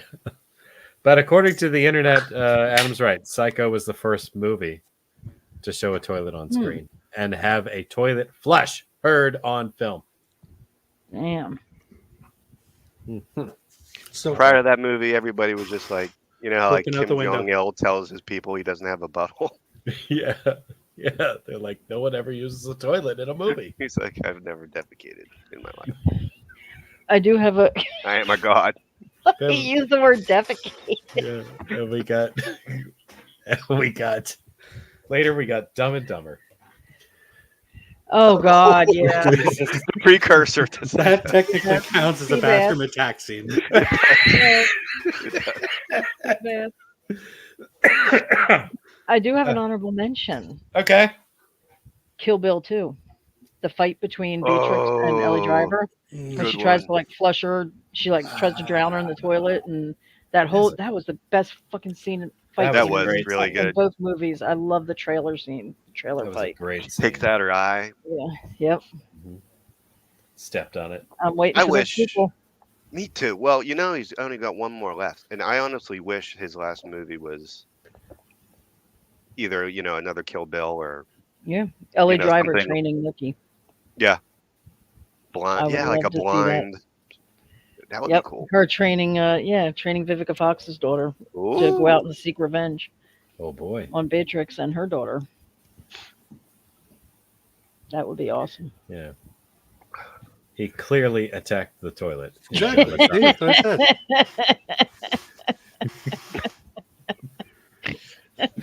said. James Woods is scary. What? What? Oh, James James Woods Woods, in I heard. Scary Movie too. Oh. I don't remember that. Oh wow. Oh my god. All the flies and shit. The flies. And he's just like fucking shaking. Big horn beast. He got foul beast. Dear God, help me to relinquish this demon. That just before we jump to the next one, I just gotta say James Woods, whatever, but that scene where he walks in and the chick spins her head and he just says, fuck this.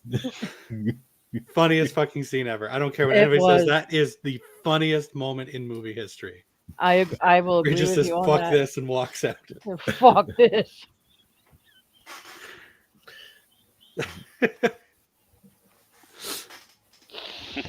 I can't. Oh, okay. Well. All right. Oh yeah. Let's not forget those damn enchiladas.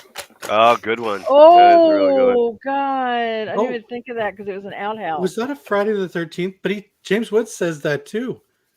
In Yeah. Scary Movie 2, he says, damn enchiladas. Is that a Yeah, that was Friday the 13th part reference? 5. Yeah. Ha. When Demon gets killed Yeah. in the outhouse. Yeah, And it was the Wayans. Maybe they did. maybe. They did. Oh. Where are the Wayans notorious horror fans? They're Is that what you big. said? Yeah, they're big horror nuts. Oh, I didn't know. That's cool. I didn't really know that either, but that's pretty awesome. If you were going to make a fan film, Mhm. what franchise/franchises would you take on? Sorry, could you repeat that? If you were going to make a fan film, what franchise/franchises would you take on? Like I want to leave it open just in case you decide you want to do like a crossover.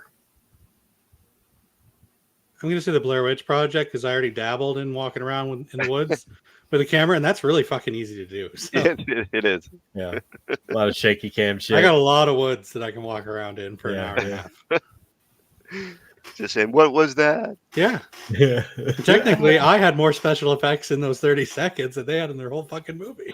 I'm seeing something That's true. terrifying right now. Trust me, it's terrifying. I'm not going to show you, but it's scary. Yeah. Cartoon Bigfoot comes up on screen. Yeah. Um, That's a good question, though. yeah. I I immediately went to, would I have the money to do it? Would I be able to hire the people that are skilled to do it? Mm-hmm.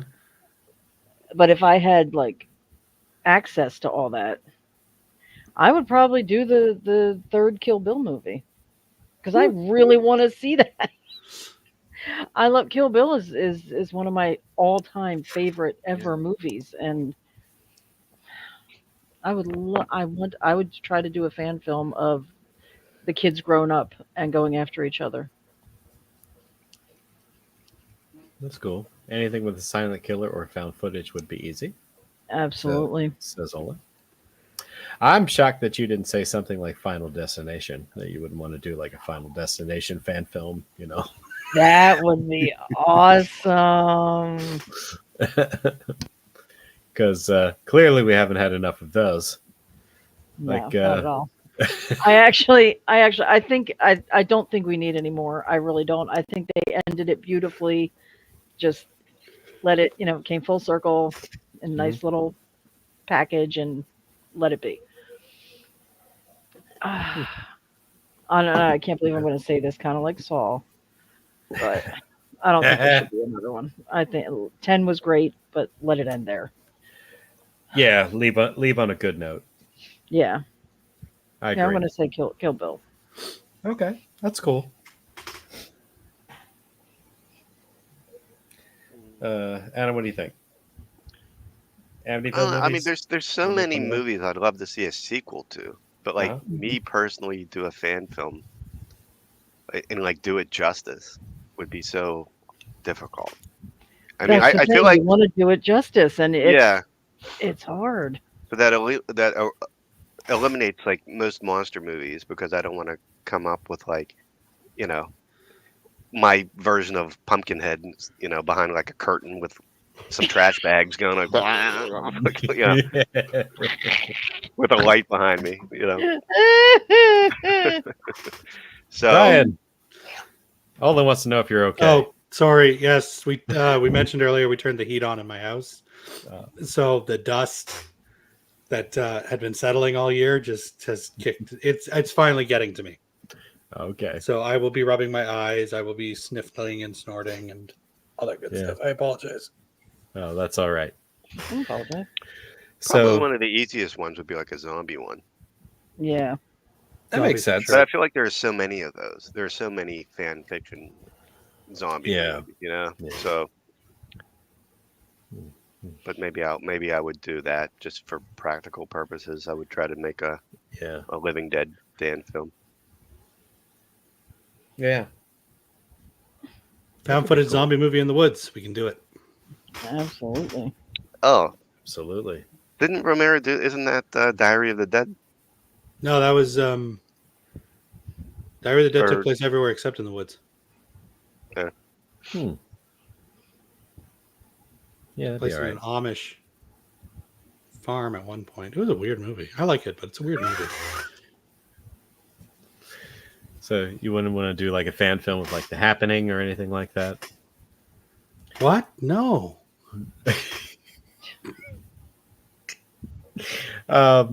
Yeah, I mean, fan films a lot of times typically get done with like super famous horror franchises, and not that it hasn't been done like 1,000 times. Like most people focus on the Friday the 13th movies to do a fan film, but surprisingly, not a ton of awesome Halloween fan films. And I think that if I were really motivated to do a fan film, I would want to do something in like the Halloween universe, because I don't know, it's like I like the Friday the 13th movies, but like I had way more exposure to the Halloween movies when I was a kid, and that's, to me, that's my preferred franchise, as ridiculous as those movies are. You know what I mean? Like they will always be like awesome in my book, at least the first 4. Yeah. Oh, that's my preferred franchise as well. Yeah. And every now and then I'll watch a Halloween fan film, and I'll be like, you know what, that one was pretty fucking all right. Like I've found like 1 or 2 of them that are like pretty decent. but there's That's a a lot good of call. there's a lot of crap out there. Yeah, because you What don't was need a that whole one? lot of effects. I'm sorry. Go ahead, Adam. No. Good. Oh, just that's a good call as far as a fan film because you wouldn't need like creature effects and all that kind of stuff. You just need Right. a Yeah, tall guy being Michael Myers And the deaths have never been overly elaborate either. So right. Yeah. Yeah. yeah. And getting the body language correct, I think it would be a really easy way to like make that menacing and scary. It's like you get a good tall person who like carries themselves in a way that Michael Myers would do it, wearing a mask that actually fucking fits, you know what I mean? And which most of them don't, and that's what ruins it for me. They've got like this mask that's like swimming on their head, and or bells out like right at the neck area. I'm like, what are you doing? Come on, I mean, tighten up the fucking mask. to be realistic, though, the fact that Michael Myers snagged a hardware store Halloween mask that fit him that well is fucking ridiculous. Well, right. If you're gonna do a fan film, you should be ballsy and bring back the mask from 4, which is just basically a shopping bag. Yeah, with eye holes cut out of it. That one was terrible. Oh my But what may or may not God. have been a dead squirrel on top. It's like, Fucking, I'm the shape.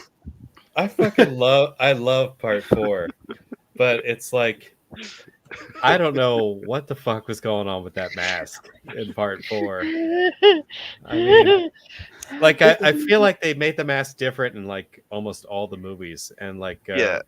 I wonder if they made it look like a specific celebrity. I'm like, who the fuck is part 4 supposed to look like? Rob Lowe. Fucking yeah. Maybe what's his name? Gumby. Damn it. Rick Moranis. He was wearing the Rick Moranis mask. Like, I love 4, and I will fully admit the mask brings the movie down, and it does. Yeah, It does. And I love 4. If 4 is the great. mask was anywhere close to 1 or even 2, which I know Ryan hates the mask in 2, but it's still infinitely better than the. I disagree. I disagree there. I think the mask in 4 looks better than the mask in 2. really? Yes, I don't. It doesn't fit Dick Warlock's face right. Yeah, but at least it looks cool. Who cares? Does it? Like, he's in shadow most of the time. I'm just that scene in part 4 where he grabs Jamie under the bed and he does the Michael Myers sit up and the lightning's flashing. The mask looks really scary there. Yes, it does. I don't care. Like, we're focusing on the wrong thing. Okay, the mask is fine. It's the fucking hockey pads that are the biggest problem with that movie. Bring those back too. Yeah. Bring back the Myers hockey pads. I can't. Oh, that's what Joe's saying. The darn near football Yeah. pads they had under the jumpsuit before was bad. Still love the movie though. They wanted him to look more intimidating, so he had to have them broad shoulders. Yeah. They didn't give 2 shits in part 6. They got a dude with a dad bod who was like short. And I was in part 6. It says Nightmare on Elm Street fan film with the Dream Demons finding another host. Ooh. Other than Krueger. Oh, That could be. I mean, interesting. that could be the next movie. how could that? How has that never happened? Well, you got to don't keep know. bringing because, yeah, it's kind of like the Cenobite in the MCU. Like it just takes new people over and turning them into different characters.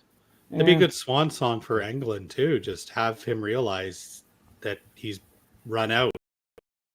Like he can't continue doing this. So the demons leave him and find another, and then we've got a new.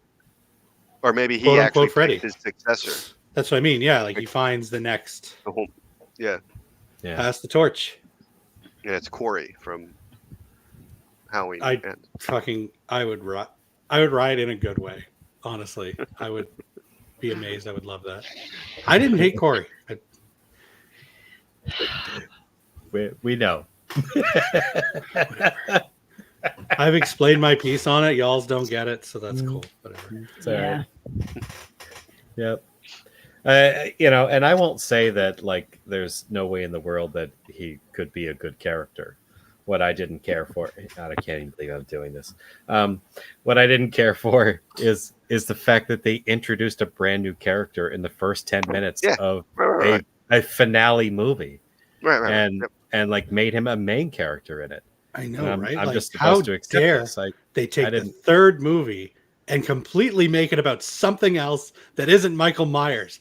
What was the Halloween franchise thinking? The third movie, and all of a sudden you're not Michael. It's not Michael Myers anymore. They've never done that before. Bullshit. Yeah, but when they did that in Halloween 3, that was not supposed to be the last Halloween movie ever in existence. Right. This was supposed to be Michael Myers' last movie, like, ever. And they made it about some dipshit. Hot garbage. Like, I'm cool with a Halloween installment like that. Like, I guess I'm just repeating what Clint said. I just wouldn't want it to be the Return of the Jedi of my franchise. I wouldn't. All of a sudden, it's not Luke Skywalker anymore. It's some guy named Ted. Hey, I'm Ted. I showed up to kill Darth Vader. Yeah. Oh my god! Oh my god! Oh my god! Darth Ted. I have to tell you this story really quick. I'm so sorry, Adam made me think of it. My mother called me. My mother called me from Kohl's today. Okay. She's like, "Oh, they have these T-shirts on sale. Blah blah blah." Talking about getting one for Will, for my kid. And I was like, "No, he won't like that. He won't like that." And she said Star Wars, and I immediately perked up. I was like, "Oh, for me, Star Wars." And I said, "I'm like, what?" Because she doesn't know how to take pictures and send them. She's 80 years old. And she's describing it to me, and she's like, "I don't know. It's some guy walking a robot dog, and it says Star Wars on it." Robot dog. Talking about? She finally sent me the picture. It was Darth Vader walking an AT-AT on a leash. Oh. I've seen that meme. Yeah.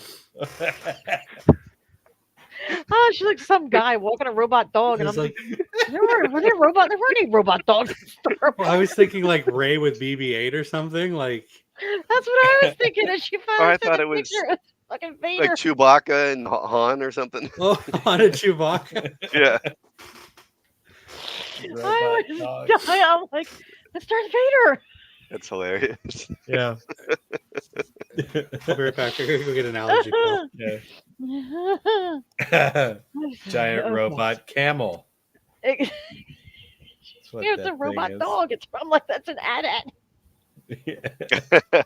It's pretty good. Pretty good. Sorry. What was it? Did we even get another question? Let's see. I think we were talking about the thing Ola was talking about with the Dream Demons. They left and Freddy's dead. Abby's like, is it wrong that I want that T-shirt? No, there's nothing wrong with wanting that. It's in Kohl's. I could probably order it online, and they're on sale for like $10. I love that idea. I would buy that shirt. Darth Vader walking in that. I'm going to skip this topic again. What? It's dumb. I just wrote best nude scene on it. Like, do we really need to sit here and talk about, nude scenes that have always stuck with us? His butthole. It's like, okay, no, you know what? I will do it. But I'm going to change it. Okay. Instead of best nude scene, I'm going to say most memorable nude scene from your childhood. Because we've all had that experience, I'm pretty sure. Like you're very young, you end up in a room with a movie on where there's a nude scene. You weren't expecting it, and you didn't know how to think about it at the time, and it stuck with you for a long time. Mm-hmm. Yeah, I mean, I know the first movie I saw breasts in, so I'll save that one. And Asia's butthole. You're back just in time there, right? R.I.P. and Asia's butthole. Why are we Asia's butthole? How do we come full circle?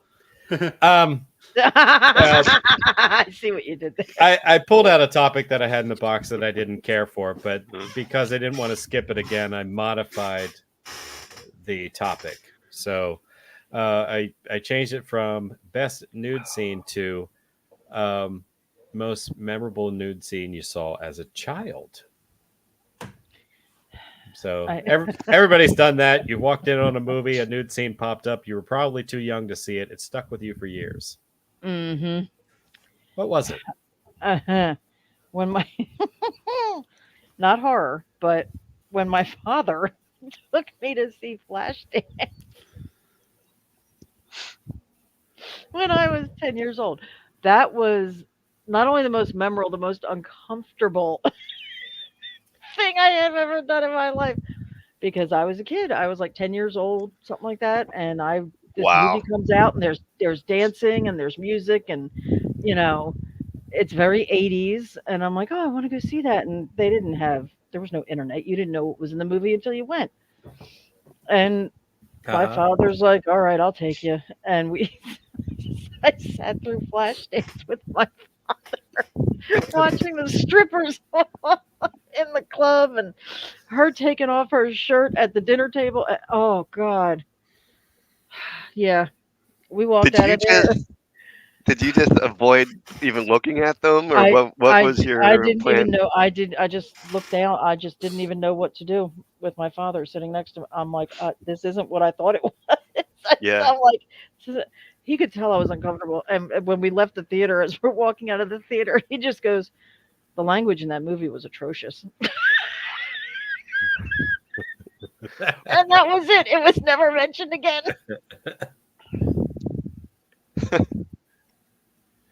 All it says, Nightmare on Elm Street bathtub scene when Nancy gets pulled under. Yeah, that was a good one. Abby saw stripes with her grandparents when she was 8. That's a good one. No, let me go before somebody says mine in the comments. Go ahead. No one said mine, so I'm still good. So I'm 7 years old, and at this point in my life, I haven't been to that many movies. But my parents were like, "We're gonna go to this movie. It's about a duck from outer space." I'm like, let's fucking go. I'm like, let's do it. And I'm sitting between mom and dad. There's outer space, and there's like ducks and all this stuff's going on. Suddenly, this duck starts getting pulled by the force through other apartments, and you see a female duck in this world with her full duck tits. Duck tits. Woo! Yeah. And I remember audibly gasping, like, I think I choked on popcorn. And I'm going, and my parents won't even look at me, but I see them doing like the side glance thing, like, do you think he saw that? Does he know what those are? I did. I'll never forget that. Might try to recreate that experience with my own son.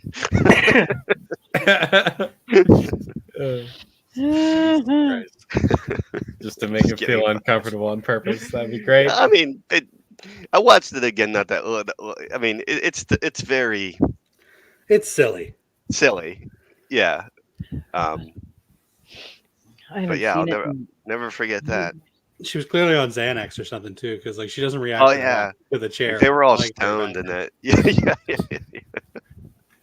Just keep singing how she's a lucky duck. We were all lucky ducks that day. Yeah, that's right. What do you think, Ryan? Did you say? No, I didn't say. So mine, I was 14. I lived in the bush, so the internet was still not a very big thing. And I, on the best part of puberty, where I don't even know what the hell's happening with my body, I go and see Titanic. And to this day, I am infatuated it's squishy, with. sometimes it's hard. What's happening? I'm infatuated with Kate Winslet in the nude. Titanic, good one. Yeah. I was at the perfect age. Like that immediately like implanted into my brain, and it has lived there rent free for the rest of my life so far. You know, any age. I think 45 is the perfect age. I'll go watch it right now.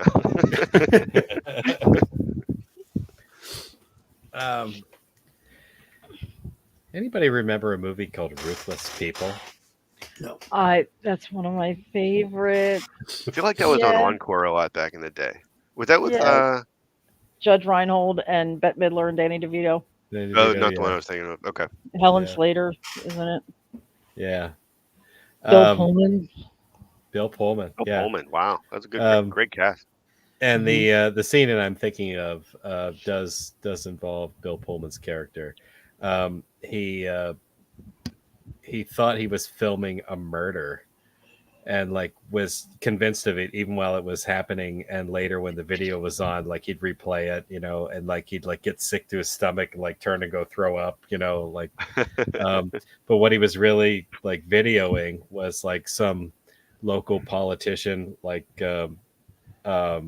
basically having sex with a prostitute in his car. So like you've got this scene of like this big titted prostitute and like this like old fat guy like rubbing his head in between her tits and so forth and going more, you know what I mean? So like I walked in on this scene of the movie, you know, while my parents are watching it one time, and I'm like, am I supposed to be seeing this? Oh, that was great. Yeah. Bill Pullman's character in that he was playing like this guy with the IQ of a fruit fly, you know. Oh yeah, he was so dumb. He just hears the woman screaming. He assumes she's being murdered. Yeah. And he has a video camera set up on a tripod because he like I don't know, he must have known something was going to happen at this location, and he like was filming it to use it as blackmail, and he thought he filmed a murder. It was fucking ridiculous. Oh my god. But I have I'm sorry, go ahead. No, I'm just saying it's a pretty funny kidnap movie. It's fantastic. It's hysterical. And so if you haven't seen it, I mean, it's probably dated now, but maybe go back and give it a watch because it's pretty funny. I'm sure I've seen it. I just don't remember. I would watch that again for sure. Maybe that's a watch along flick. Maybe. Oh, definitely. I have an answer for my kid. Okay. Oh, awesome. When he was growing up, I always tried to be very open. Like, you know, they're boobs. It's nothing to be ashamed of, you know. If you have any questions, ask me. Like, I'm very, you know, I don't want him to be embarrassed the way I was and not have anybody talk to him at all, you know. So when he was younger, I would take him out of school if a new Saw movie came out, if a new Spider-Man movie came out, and the remake of Friday the 13th came out. Oh. And I think he was 11, something like that. Wow. And I know, like, it's a horror movie. There are going to be boobs. I know this. I was not prepared for the scene in which the boobs happened. Like bouncing doggy style. Like your nipples are perfect placement. Like. Yeah. So this scene comes on, and I'm like, I'm frozen. And I look over at him. Into your chair. Oh my god! Because I've always told him, like, if you see it and you're uncomfortable, just cover your eyes. You know, that's fine. Yeah. So this scene comes on, and I look over at him, and his face is in his chest. And poor he guy. was like bright red. And I'm like, they're just boobs. I said it's a little inappropriate the way they're doing it, but they're just, you know, it's just nothing to be ashamed of. Oh my god, it was horrible. That was horrible. Now I know how my father felt when he took me to see Flashdance. So did you actually give him this pep talk during the movie? No, not during the movie. Okay. Afterwards. I'm like, I know, you know. During the scene, you were like, they're just boobs. I tried to make sure he wasn't embarrassed by anything. Yeah, I know. Yeah, I get it. Anything you want, you know, and yeah. That fucking scene when he's oh, your nipples are perfectly placed. I'm like, oh my god. All right, I got to put these up.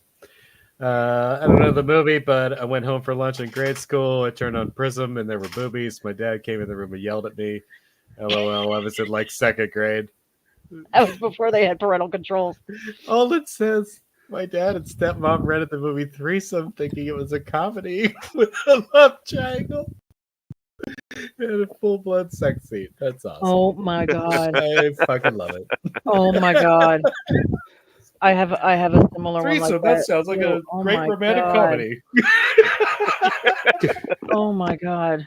When VCRs were first invented, and video stores had just been out, we got a VCR for Christmas, and my mother went to the video store asking for the movie Hot Stuff with Jerry Reed and Suzanne Plachette and Dom DeLuise. Okay. And she just said, I want to rent the movie Hot Stuff. So they gave her the movie Hot Stuff. It wasn't the same Hot Stuff. Oh. Oh. Is it out of like the adult So section? it's the day after Christmas, and we're all sitting around this brand new VCR, and she pops in this tape and full blown porn. The day after Christmas. Wonderful. Oh, it's so funny. And she's like, this So isn't the funny. movie. It's a Christmas miracle. So I have a story similar to Nicole's. My daughter, she was probably 8 at the time, 8 or 9. I think she was 9. But she was into the Final Destination movies. Oh yeah. And watched the first 3, no problem. And just like Nicole, like we're very open, like, you know, hey, these are, you know, boobs, you know, whatever. But part 4 has the most randomly placed and graphic sex scene. Yeah. Like it puts the Friday the 13th remake to shame. Like she is riding cowgirl style, the ass is grinding into the lap. And I just turn over and there's Alex just like ass is grinding into the lap. And she turns to me and I'm like, she's like, is that sex? And I'm like, yeah. And she's like, oh, ew. That was the end of the conversation. And here I am just like, oh my God, where the fuck did this come from? Like, it's not like I don't want to, like, it's not like something you need to absolutely hide or anything, but Right, at the right. same time, like, I would have, like, if I'd have known that was in that movie, Right. probably would have just skipped over that one. Yeah, man. Like Because it's that a was like- natural thing, but you don't want them to think that that's the You normal way to you do don't it. need exactly. You don't need to. Yeah, like Yeah, you don't need a tutorial. Yeah, Exactly. exactly. It should be with someone you love and blah blah blah. You know, not and yeah, like I'd rather like something like Titanic. Absolutely cool with that. Yeah. The randomness in that movie, no. And Uh-huh. that's kind of why we did the Final Destination thing too, because the age, like, yeah, there's like over the top kills in it, but they're so ridiculous and it's just dumb stuff. It's not like a real life person. That was our kind of our rule, like nothing real. We don't like the idea of real life when a younger person's watching a horror movie. hmm I don't like So the idea. Final of real life. Destination was a good No. fit for that. So was 13 Ghosts. 13 Ghosts. The rule Yeah, in stuff my like house that. was Yeah. you had to watch the extras. You had to watch. It had to be a movie that had extras where you see the people getting into the makeup. And if you want to watch the movie, you can watch the movie, but you will watch those extras right after, just to Mhm. reinforce that it's fake. You know. Mhm. Right, right. Yeah, like stuff like Devil's Rejects and stuff. No way. Yeah, No. no, like no real life monsters. That's not. Yeah. Yeah, fuck all that. How do we get on this topic? Nude scenes Nude scenes. that you were too young to see. Oh God. Oh, that was too young to see. I wasn't too young to see Titanic. No, I'm sure. But it's so memorable. It was PG-13. I was 14, motherfucker. Yeah, And there you go. another one that comes to mind. I was in the room with my parents while they were watching the movie. They were watching the movie Slapshot. Mm. And there is a scene in Oh, that God. movie where like Paul Newman's character is having a conversation with a woman who is just fully bare chested in the scene. They're just having a random conversation, you know? Oh my gosh. And I knew enough at that time in my life that I probably shouldn't be watching this. So I like kind of covered my head with like a pillow. My parents were like, yeah, that's a good idea.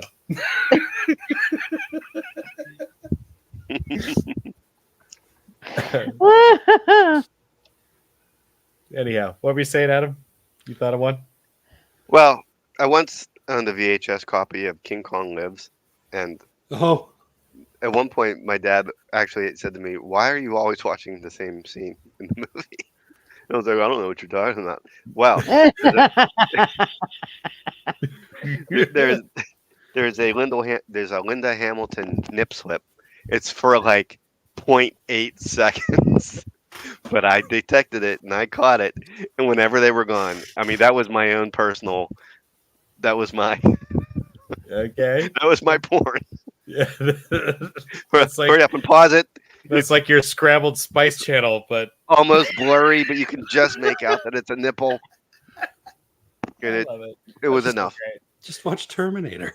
So great. Yeah. I didn't own Terminator. That's the thing. I owned this movie.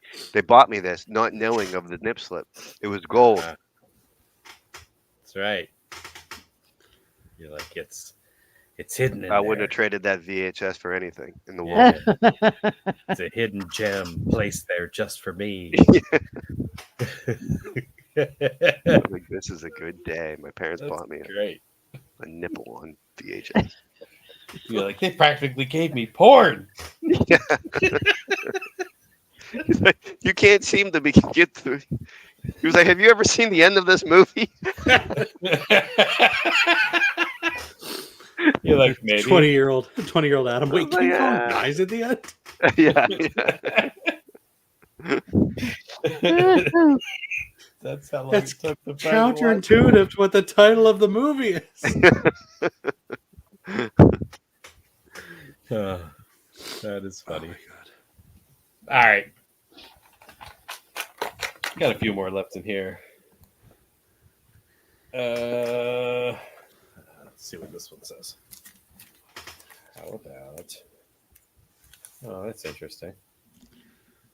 This will be a two-parter, but we'll start with name a movie you like that involves cryogenics. I'll be right back. I got one right away. Me too. Me too. It's probably the same one. Clint's gone. Nicole, you go first. T2. Oh, nice. Good. That's good. I didn't think of that.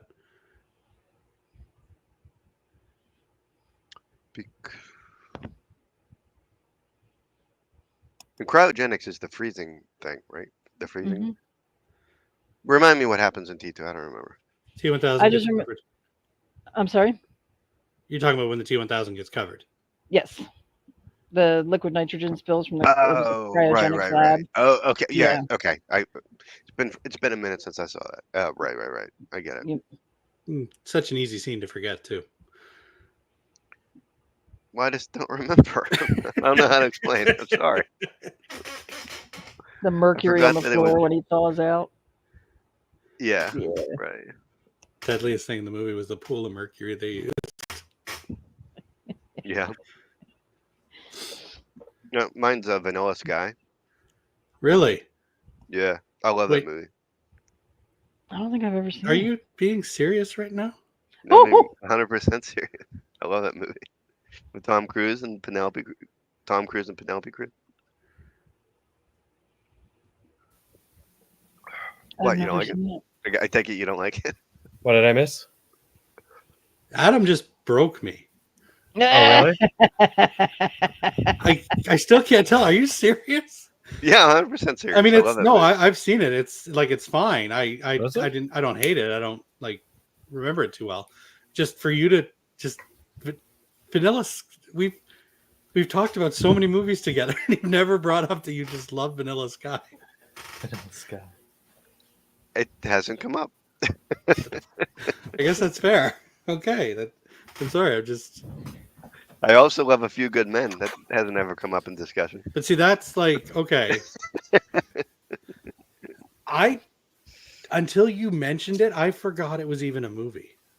We're talking about Vanilla Sky, Clint. I don't know if that. I don't think I've ever seen that. I haven't either.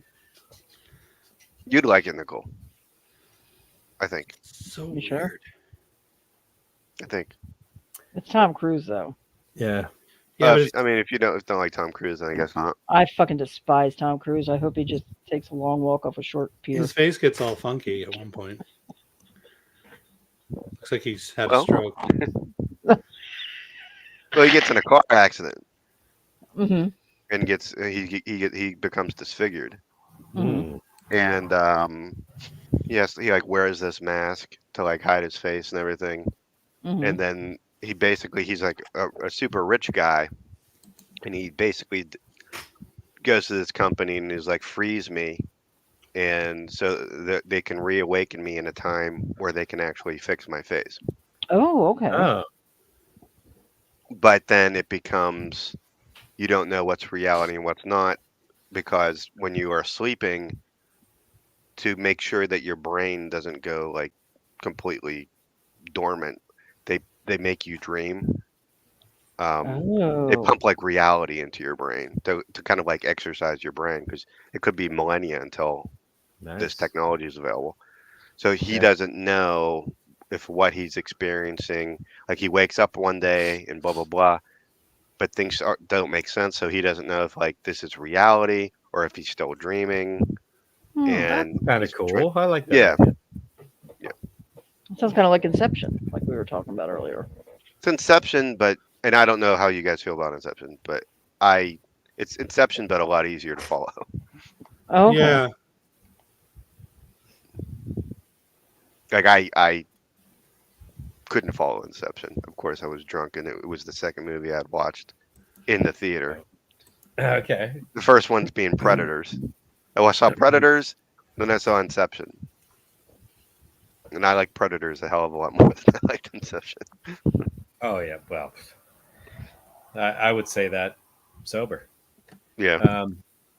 Predators is like way more in my wheelhouse than Inception.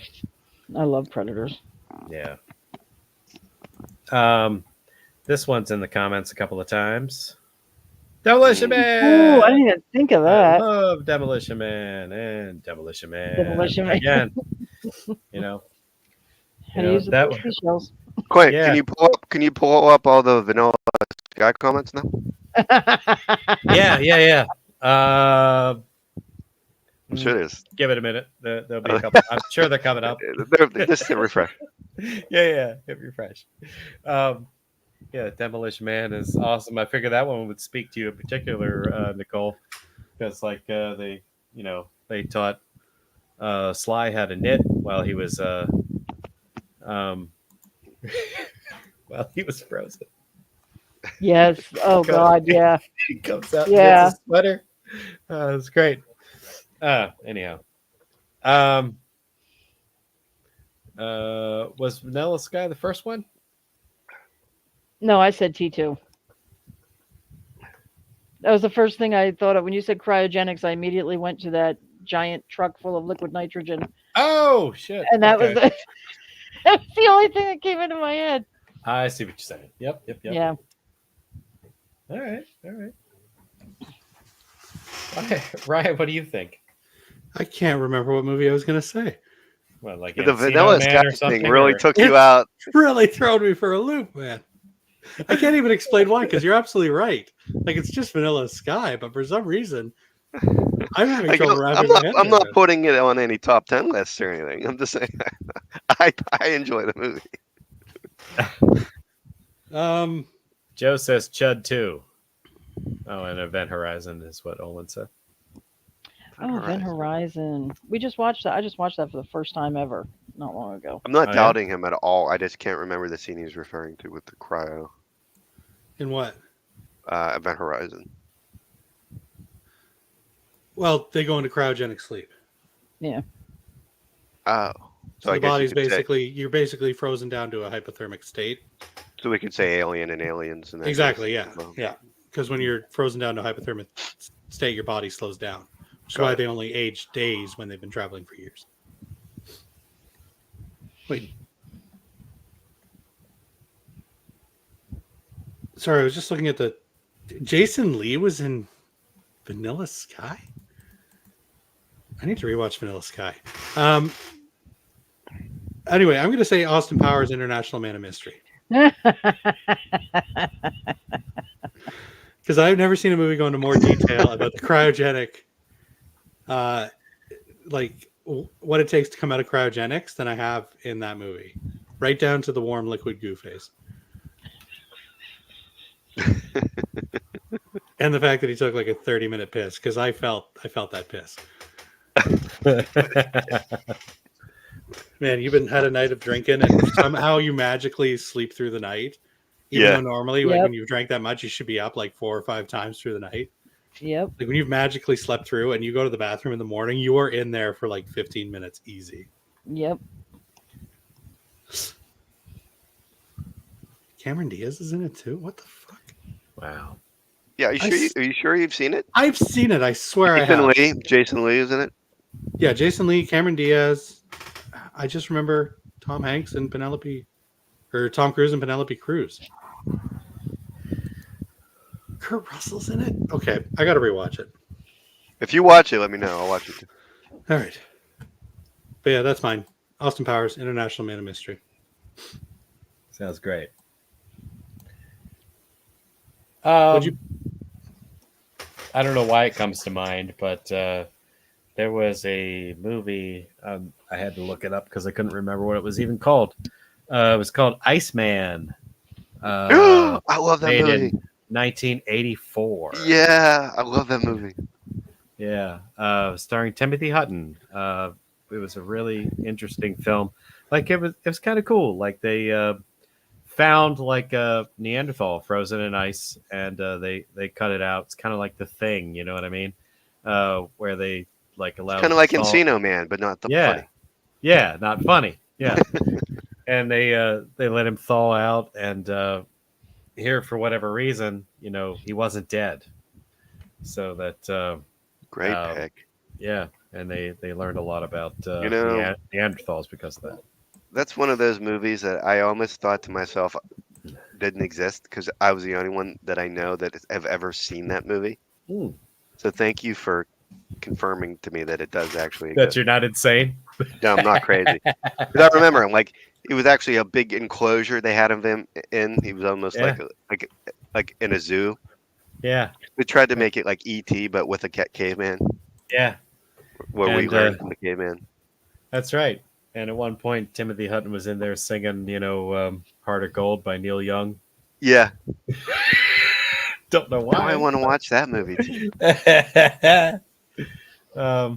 So my follow-up question, my bonus question to this topic is if you were cryogenically frozen for 25, 50 years, whatever, what would you want that future to look like when they thaw you out? The exact opposite of what we have now. Are we talking flying cars? Are we talking we're no longer on Earth? Are we talking about, something like Idiocracy, where we went backwards on the evolutionary the world was like Canada. Like Canada. Everyone has free health care. Yeah. Okay. There are moose. I would probably want to go backwards. Yeah. Before the internet, before all that crap. Like 30s and 40s and 50s, like I would want to go back. So you only thaw out because the collapse of society meant that they could no longer sustain your frozen state? Yeah. And the internet is over. Okay. And then, yeah. I want to be thawed out in a world that no longer knows how to do anything, and they thaw me out specifically for my forklift certification. Hey, I'm Clint. I got forklift certification. We're gonna fit that into an episode. That's a good answer, though. I like Futurama. If the future was like Futurama, I'd be pretty sad. Because even if you didn't like it, you could always like go live in like, one of the cities that they have that are designed to be like a certain generational theme. So they had like 2000s town, they had 1990s town. That's cool. Yeah, that I would do. Taking back to Chicago in the 30s, you know. And that actually brings up a good Futurama brought up this point, so I'm curious. So if I put money into a savings account in this year, 2024, and opt to cryogenically freeze myself for, say, 2,000 years, does my savings, does the what's the word? Fuck. Interest rate. Thank you. I'm sorry. The pill, the allergy pill I took is fucking me right up. Does that interest accumulate over those 2,000 years? That would be great if it did, because you could basically go to sleep and wake up a millionaire. That's what happened in Futurama. That's how I could go live in like 1990s town, because it turned out his checking account had 63 cents when he went into cryogenic sleep, and he was worth like millions of dollars when he woke up. That would be lovely. But again, it's the future. So would millions of dollars be millions of dollars, or would it be like, okay, you have $20 now? He lived pretty like with the rate of inflation, you know. Yeah. Wow, with the rate of inflation, it would probably become billions. Oh, but see, in Futurama, they do show that society collapsed a couple of times while he was frozen. Oh. So the inflation rate would start fresh again. But apparently, whatever bank he was with was still adding interest to his account. Okay. That's nice. Let's see. Joe remembered that movie. Abby loves that movie. Ola wants to go back to the 80s. I thought of the 80s. But that's a time machine, not a... Yeah. Well, maybe it's like, you know, how like fashion trends come back retroactively. You know, just come back at a time where the 80s have come back into style. If that's the case, I'm buying stock in Aquanet. You know, when I was a kid growing up, my dad used to say things to me like, you know, when I was like 5, 6 years old, he'd be like, when you're my age, you'll be able to fly to the moon on the weekends, and you know they'll be working on the first trip to Mars, and you know there'll be flying cars and all this stuff. And I go over his house now, and I'm just like,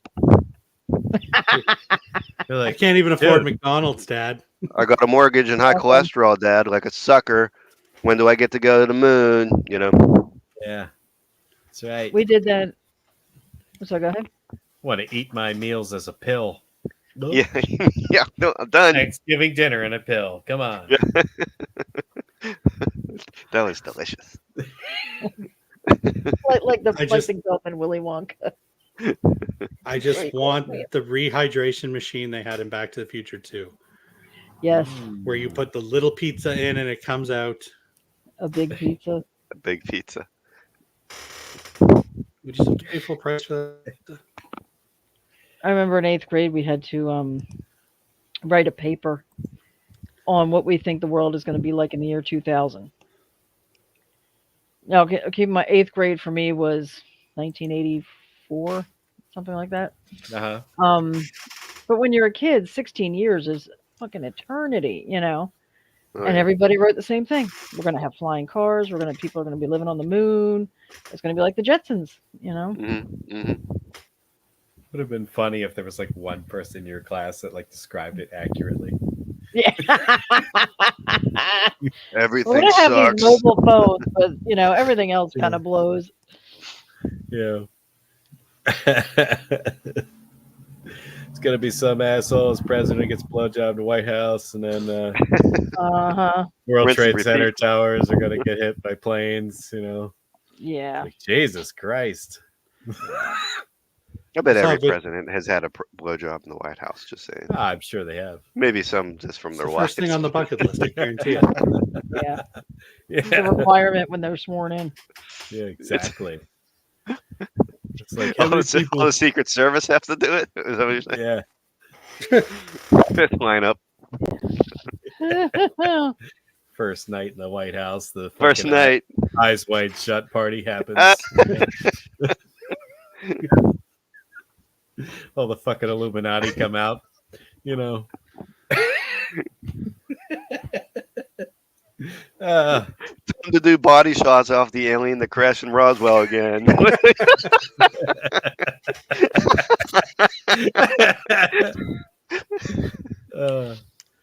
Olin was 4 in 1984. Shut All up. right. All right.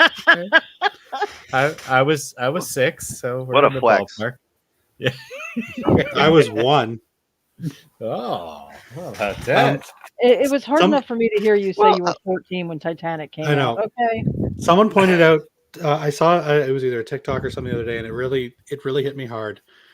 Grand Theft Auto Vice City. We all remember Grand Theft Auto Vice City, Clint. Yeah. Yeah. The one that was set in the 80s. I was 5. And it was so retro. Mhm. From Grand Theft Auto Vice City takes place in 1986. The game came out in 2002, meaning that it was 16 years from when that game was considered retro. To put that into perspective, 2002 was 22 years ago. Meaning, if Grand Theft Auto Vice City, a retro-style Grand Theft Auto game, was to come out in this year, 2024, it would take place in 2006. And I hate that. Yeah. Yeah. Like, what the hell do you even base it on? Is everyone just wearing Jankos? Yeah. Is every decade just going to feel like this? The one that came before it now? Is there going to be nothing culturally significant changes? Not a thing. There We hasn't talk been about since- we talk about the 80s like our parents talked about like the 50s and 60s Mhm. Yeah. because we're That's old true. as fuck. I still Anyway. have a tough time, separating the 2000s into the decades because it all feels like the same decade. Yeah, it just feels like we hit 2000 and we're just still riding Yeah, that. and we're still Yeah. just riding that wave. Yeah. Yeah. No, that was 24 years ago. I remember when I was a teenager hearing my grandfather tell me stories about the Great Depression. That Okay, was well, what? That was almost 100 years ago. That's crazy. Yeah. We'll be able to tell our grandkids stories about our Great Depression. Yeah. But our Great Depression is our lives. It's from That's the Great Depression. We're living it again. It's just Yeah. we've got stupid shit on the walls now. it helps. I'm Because not gonna lie. plastics are a thing. If they had plastics back in the original Great Depression, it'd be the same. Yeah. Mhm. Yeah. We were It had really like going. Beep Boop and shit. Steamboat Willie and stuff Yeah. on the back. Yeah. I find it so bonkers. Or just pictures of food. Like years ago, I used to drive a bus over to Cream corn. the Eisenhower farm, and there was a lot of different subject matter type books in the bookstore, and there was actually a Great Depression cookbook in that bookstore, and I looked through it one time. How fucking crazy was it of a time that there was cookbooks that had like recipes for roadkill? Ooh. Mhm. Everything was like squirrel and potatoes. That's all they had. Do what you had to do. Yeah. Yep. You guys ate that squirrel? Oh, I bet squirrel. Yeah. It's a little too gamey for my I was just liking. gonna say it's weird that it's gamey though, right? Yeah. They're I so haven't had fucking little, squirrel. they I'm hardly a seem human. worth it. Yeah. I'm a human. Y'all are monsters. You know I that? eat human food.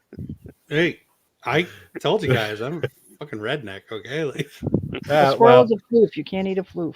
I'm not far removed from rednecks. My father shot squirrels and brought them home. Okay. now to We be had fair, I squirrel did not pot cook pie. the squirrel. It was a cousin of mine. Like they cooked the squirrel. They're real redneck. Yep. So. No, like during a time where you have no choice, I totally get it. But like Oh yeah, yeah. you clearly, Well, that was the point that I was making. It's like we talk Yeah, about a depression now, but I was gotta like, throw the pizza in it's the stark contrast to the Great Depression of like But see, that time. another big problem though with the original Great I Depression. remember my was- grandfather talking about growing up during the Depression. Yeah. Mm-hmm. Yeah. The biggest problem with the OG Great Depression was they didn't have the ability for foods to be so preserved like we have. Like they didn't have, you couldn't buy a case of ramen for dirt cheap during the original Great Right. Depression. Yeah. There were no processed foods. Yeah, there were no processed foods. So that's one of the things that makes this depression seem easier, is because we have access to all these super cheap, zero nutritional value foods, but at least they fill your belly. Right. Yeah. Yeah. The depression is where spam originated from, I believe. Spam's fucking expensive now, but it's It delicious. is. Everything's expensive. Yeah. But there was a necessity for it at the time. You know, Yeah. So processed foods became a thing as a result, so that you could keep something for a long time. It's so fucked up. Can't believe we're still talking about this. Sorry. Sorry. Switch it up. Switch it up. Switch it up. How about best animal sidekick? Ooh, that's fun. Oh. Movie where somebody has an animal as a sidekick. The best one you can think of. Oh God. I don't know if they'd be considered sidekicks. I immediately went to Monkey Shines. I love That was the first was on thing TV. That was the antagonist of the movie. I know. God, I was at my parents' house earlier today. My dad was watching Monkey Shines. No way. He was. I love that movie. There's another interesting sex scene. Oh yeah. I found myself nitpicking the movie. Weird. Go figure. How does he? Because like, let's be fair. When she's riding and just like seeing stars and ready to meet God, like usually if the guy's like having trouble, he gives a little tap on the cheek. Eh? Just like he can't do that. No. So he's gonna die. It's just it. Does Like, it even? she'll just notice that he's not as enthusiastic as he was a second ago. I mean, can he even like, you know? But no, but she was riding his face. She was riding his face. Oh. If you watch that scene again, she's not grinding against him. Yeah, I don't remember that. She's higher up. She's higher up. Onto the bar thing. Yeah, no, but no. Oh, yeah. How would she? He can't. Yeah, that's what I mean. Like normally you give the little tap. Like, sorry, I gotta come up for air. He can't do that. Yeah.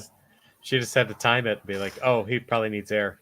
Yeah. Oh my God. He's either going to smother or drown. You know. Or drown. Jesus. Like that scene in Titanic when the walls finally collapsed and the water just came right in. Like the elevators in The Shining. Oh my God. That's funny. Adam, do you have an animal sidekick? Oh, Kodo and Podo from Beastmaster. Well, ferrets. That's a good one. That was always on back in the day. Were they in? There was a sequel to Beastmaster, correct? Or am I thinking of? I don't think I've never seen the sequels. There was a TV show though. I don't think I've seen that either. Okay. So we never had a return of Kodo and Podo. It was just the initial. Well, I guess because the one died. Podo. It would be Podo because there's no Kodo. Yeah, Kodo took the leap to save Dar. Those are good ones. They said Podo and the babies. They were never named. Wodo, Modo, Quodo. I'm sure they were all just Odos. Odo, Frodo, Bilbo. Odo. I'm having trouble with this. Okay. All right, maybe this helps. Right turn, Clyde. Why would that help? That is the best. Any which way but loose. Clint Eastwood did those movies with the orangutan. Oh, Right turn, Clyde. Every Which Way But Loose. Yeah. And Any Which Way You Can. Yep, Ruth Gordon and yeah. I love those movies. That brings back massive memories. I got nothing. Turner and Hooch. If you're a I Tom don't think Hanks I've fan. ever seen that. Tom Oh. Hanks. Yeah. Oh, no, actually, now that I remember how that movie ends, no, you would not like that movie. No, I don't do animal movies well. Even if they live in the end, I can't. If something happens to them, I can't watch it. Well, the animal lives, but Tom Hanks gets bisected, like from the all the way down. And Which his is funny guts, because like, it was a PG movie up until that point. They really just didn't shy away from that. just totally changed genres at the end of the Yeah. movie. Damn. I don't Are you being remember serious? that. Or are you fucking No, with? no, the dog. No, but the dog does. Unfortunately, the dog dies Oh, saving just Tom Hanks. Oh, Yeah, okay. the dog dies. But they, But then but then they always do that. They're like, don't be sad because there's a replacement. Yeah, And that's when they show the babies. the puppies. Yeah. Yeah, because the dog hooked up with another dog I at some wonder point in the how movie. many examples of that in movies has occurred. Because we just talked about two random movies, two totally different genres, and that's how it happened with Kodo and Podo, and it happened in Turner and Hooch. Man's Best Friend with what's her name from the Breakfast Club there. Yeah. Ali Sheedy. Ali Sheedy. It ends with puppies. Mm-hmm. The whole fact that we have a Beethoven filmography is because at the end of the first movie, Beethoven has puppies. Yeah. Oh, he dies in the first one. No, he lives. It's just there's puppies. Didn't it used to be a joke that like if your film career was over the moment you did a movie with an animal? I mean, some we of think them about it. started like that, like Tom Hanks. Yeah. Yeah. But then you've got K9 and, well, I was going to mention K9. Did Jim Belushi ever have a film career? I'm not sure he did, but Was he just riding on the coattails of his brother? Pretty much. yeah, kind of. I mean, did Did you ever see Real Men with John Ritter? No. Mm-mm. no? I don't think Is so. that I might have to. We might have to Real watch Men? that one. Real Men. I mean, Jim the Belushi, only John Ritter. It's. Ooh, I love that movie. Hedwig Oh. and Harry Potter. I remember this. Seeing this VHS cover when I was a kid. Mm-hmm. It involves aliens and all kinds of crazy shit. It's basically a knockoff of Repo Man with Emilio Estevez. Emilio Estevez. Yeah, I've never seen that. it's good. I've seen I like Repo the Genetic Opera. I'm sure it's That's the same thing. that's different. It's exactly. Yeah, sorry. I'm just taking us down rabbit holes here. I can't think of a single movie with an animal sidekick. Yeah, Truthfully, I'm not a huge fan of it. yeah. Because since I found out what they did to the dogs and the cats in Milo and Otis, I don't like watching movies that have animals in them. Yeah. Anybody ever see that Chuck Norris movie? Was it Top Dog? What was it? Oh my god, with the sheepdog. Was it Top Dog? I gotta look it up now. Okay. Chuck Norris movie with a dog. Top Dog, 1995. God, I can already picture the cover art. Buddy cop action comedy film directed by Aaron Norris, starring Chuck Norris. Why do I have a search topic that popped up as Top Dog Chuck Norris racist group? I don't know. That's funny.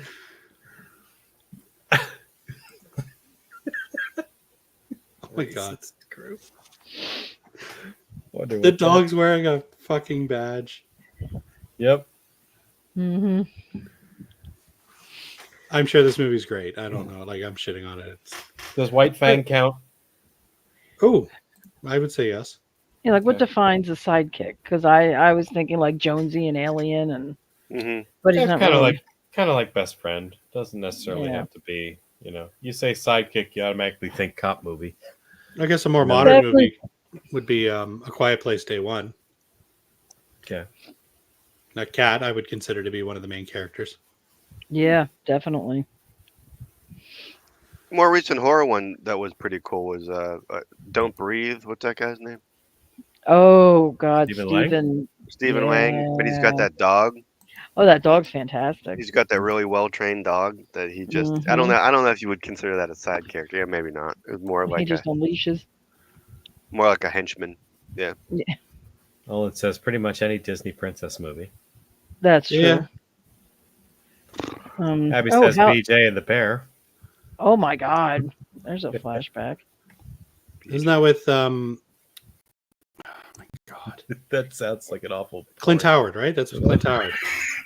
Was Freddie Prinze Jr. in that? BJ and the Bear. and the Bear. Not Well, BJ. it depends on what kind of bear we're talking about. I mean, Right. in today's day and age, it could mean something totally different. Yes, it could. Wait, I'm sorry. BJ and the Hold Letter on a Daddy. second, guys. I just pulled up the cover art for BJ and the Bear. Mm-hmm.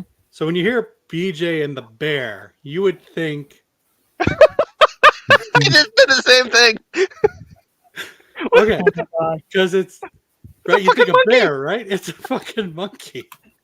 Yeah. It was a different era. Wait, Wait a I'm minute. sorry. It was an era What? where they called monkeys bears? When did we change When was the this name? era? Between Because the back 70s then- and 80s. I Who went was to the- bear as a Who was the bear? homosexual term, you know. Yeah. But the guy Head clearly isn't chimpanzee the... bear. So the name of the chimp was Bear. Yes. Really? What? Oh, I would have thought that he was BJ.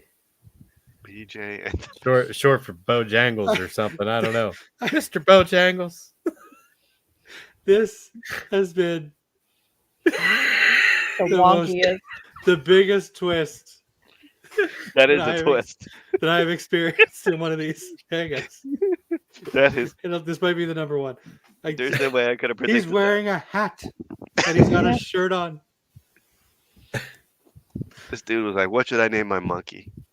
Yeah. Bear. Bear. Then what am I thinking of with Clint Howard? Yeah. I don't know. Gonna name my monkey Frog. Apollo 13. Get- He's in that. The ice cream man. You're probably thinking of Ticks. I'm just looking it up. Let's Gentle see. Ben. Clint Howard was in Gentle Ben. Okay. Oh yeah, Fred, Jerry Reed's dog. That big old hound dog. Yeah. Oh yeah, that's actually probably the best answer. That is. Yes, it was the guy from My Two Dads My because Two that's Dads. what popped up when I looked up BJ and the Bear. Oh wow. Oh, which Greg could, Evigan. which could have also been an alternate title for My Yeah. Two Dads. BJ and the What a time Yeah. to turn my Yeah, camera back on. That's good. Oh, That's God. good. I love it. Okay. Who would have thought? Animal sidekicks brought us here. Yeah. It's a monkey. You never know where those questions are going to lead us. You never know. You We never went know. somewhere to BJ. We got to BJ and the Bear. Well, I know what I'm talking to Jen about when I get out here tonight. Yes, we owe that. First thing I'm going to say to her, Thanks, Deb. like if That's I say if I tell you the title of a show called BJ and the Bear, what would you expect the animal in the show to be? She'd be like, "Is this a trick question?" No, I'd figure it was like a Grizzly Adams type thing, not a dude holding a monkey a little monkey with a hat. with a fedora. Going ape into yeah, there was a lot of monkey movies. Like there was a resurgence too in like the mid '90s. There was like Monkey Trouble, Dunstan Checks In. Yeah. They used to have a show on Nickelodeon where they would lip sync the monkeys. I can't remember what it was called, but I used to the show die that I laughing as a child. the show that I remember was Lance Link's Secret Chimp. But that's That probably sounds not made the up. same show. I'm What? pretty sure you made that up. Oh, you need to look that up because I think you would love it.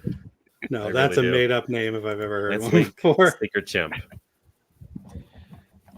Yeah, his full name was Lancelot Link. Ooh. He was a chimpanzee. He was a secret agent.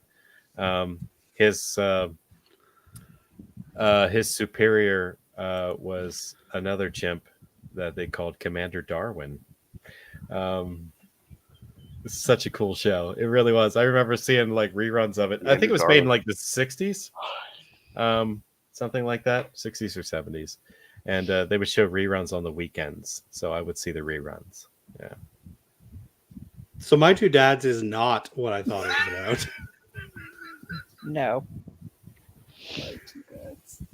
When Marcy Bradford dies, she leaves her teenage daughter Nicole in the custody of 2 ex-boyfriends. Mm-hmm. What? Yeah. Why? Yeah. Greg Evigan and Paul Reiser. Is there like some thing where they have to stay together with the girl and they get like $1 million if they pull it off? Like, what? Wow. Who? Why? She doesn't know who the father is But why are they all living together? because they both decided to take care of her since they don't know who her father is. They don't know which one is her father. They don't So got they other lives? decided to get, huh? There was no DNA or anything back then. That was the 80s. This is more confusing than the monkey named Bear. It was a great show. I can still hear the theme song. My two dads, they're totally not gay, but it's my two dads. Yeah. One I of them is remember- like real business-like. The other one's a like free-willed musician type. You know, it's yeah, So it's Perfect Strangers. pretty much. Yeah. Or Full House. Or the Or Odd the Odd Couple. Couple. Yeah. The Odd Couple with a teenage girl. Yeah, that didn't sound right. But Yeah, I remember. The only episode of that show that I remember was when they were trying to teach the young lady the dangers of alcohol. So, like, they decided to get drunk in the apartment and like play a video game where they had to like drive a car. They like kept crashing and stuff. At one point, Paul Reiser, I think, was laying on the floor, like doing this movement. They're like, "What are you doing?" He's like making wood angels. It was. It's like, I don't know why that is etched in my memory forever, but it is. every 80s sitcom had the dangers of drinking episode. Yeah. Growing Pains, they actually killed a character. Yeah. Hell, the facts of life, they had Blair get into a car accident. Yeah. But she fell asleep. I don't think she was drinking. Did Mork and Mindy have a ape? No. They might have had a chimp. Why does that sound right? Did they? They might have had a chimp on Mork and Mindy. Yeah, I can picture Robin Williams wearing that like unitard while holding a monkey. With the silver triangle. Yeah. That sounds like an offensive word, doesn't it? Unitard. I mean, I've never heard of it before. No, it's like those like the Like dude something like, you'd call a unicorn. It's a that you one- didn't like what Arnie wore in The leotard. Running Man. Like, You yeah. unitard. A one-piece leotard. A unitard. Yeah. Yeah. It happened at least on one episode. Mork takes a chimp from the zoo after the chimp's mother goes missing. Meanwhile, Mindy decides to bleach her hair. Good job, Mindy. I found a picture of the monkey's wearing like a trench coat Yes. because he's incognito. To be fair, yeah. it's a Mork steals chimpanzee, a but- monkey from the zoo. Mindy bleaches her hair. Like the complete opposite ends of the spectrum.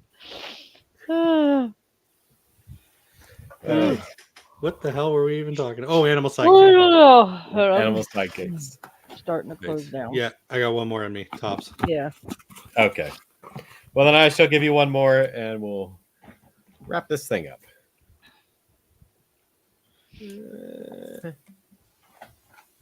Well, let's get a better one than that. My Google search history is always really weird after these little get-togethers we do. I bet it is. I bet it is. Alrighty. Damn it. They're all terrible. I don't You know. can just take one and change it like you did with the nude scene. Yeah. What's a found footage movie you'd like to see? So maybe a found footage movie idea that hasn't been made yet that you might like to see. Ooh. God. That's a good one. It's kind of tough because like there's a lot of found footage. I was just stuff gonna say out there, you know what I everything mean? just thought of that I would love to see, I realized they have already done. Yeah. Bridges of Madison County. Yeah. That's not my answer.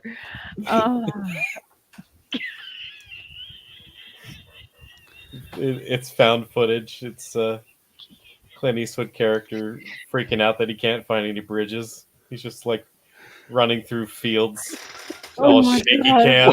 Where are all the bridges? There's water here. Where the fuck are the bridges? Yeah. Oh God.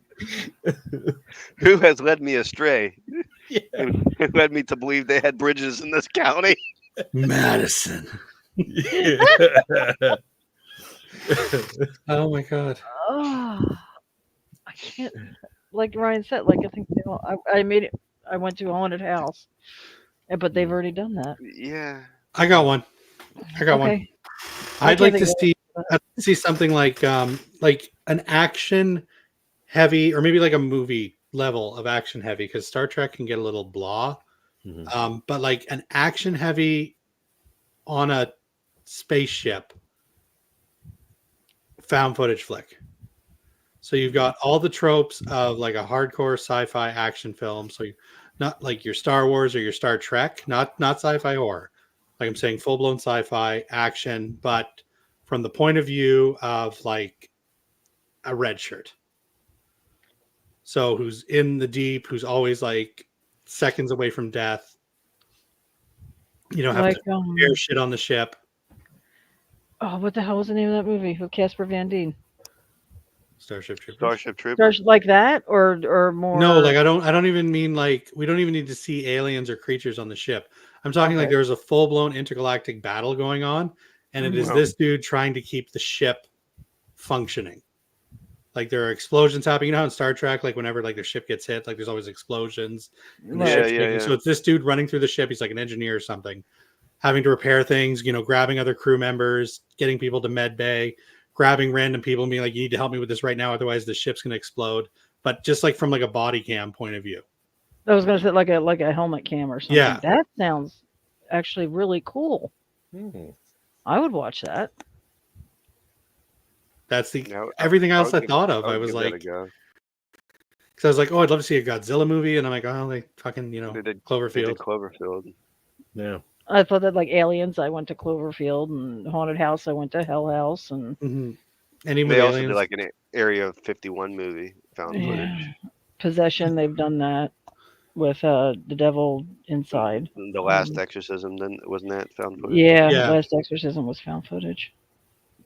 Yeah, it's literally the only thing I can think of. I mean, there are so many cryptids that I could think of that I'd love, but you know, that's kind of like a cheap answer because we've gotten that kind of movie before. I was gonna say, Adam, I guarantee the rabbit hole that I've gone down with these Tubi cryptid movies. I guarantee you, any cryptid you tell me right now, I will let you know of a found footage movie that I fell asleep to while lying in bed.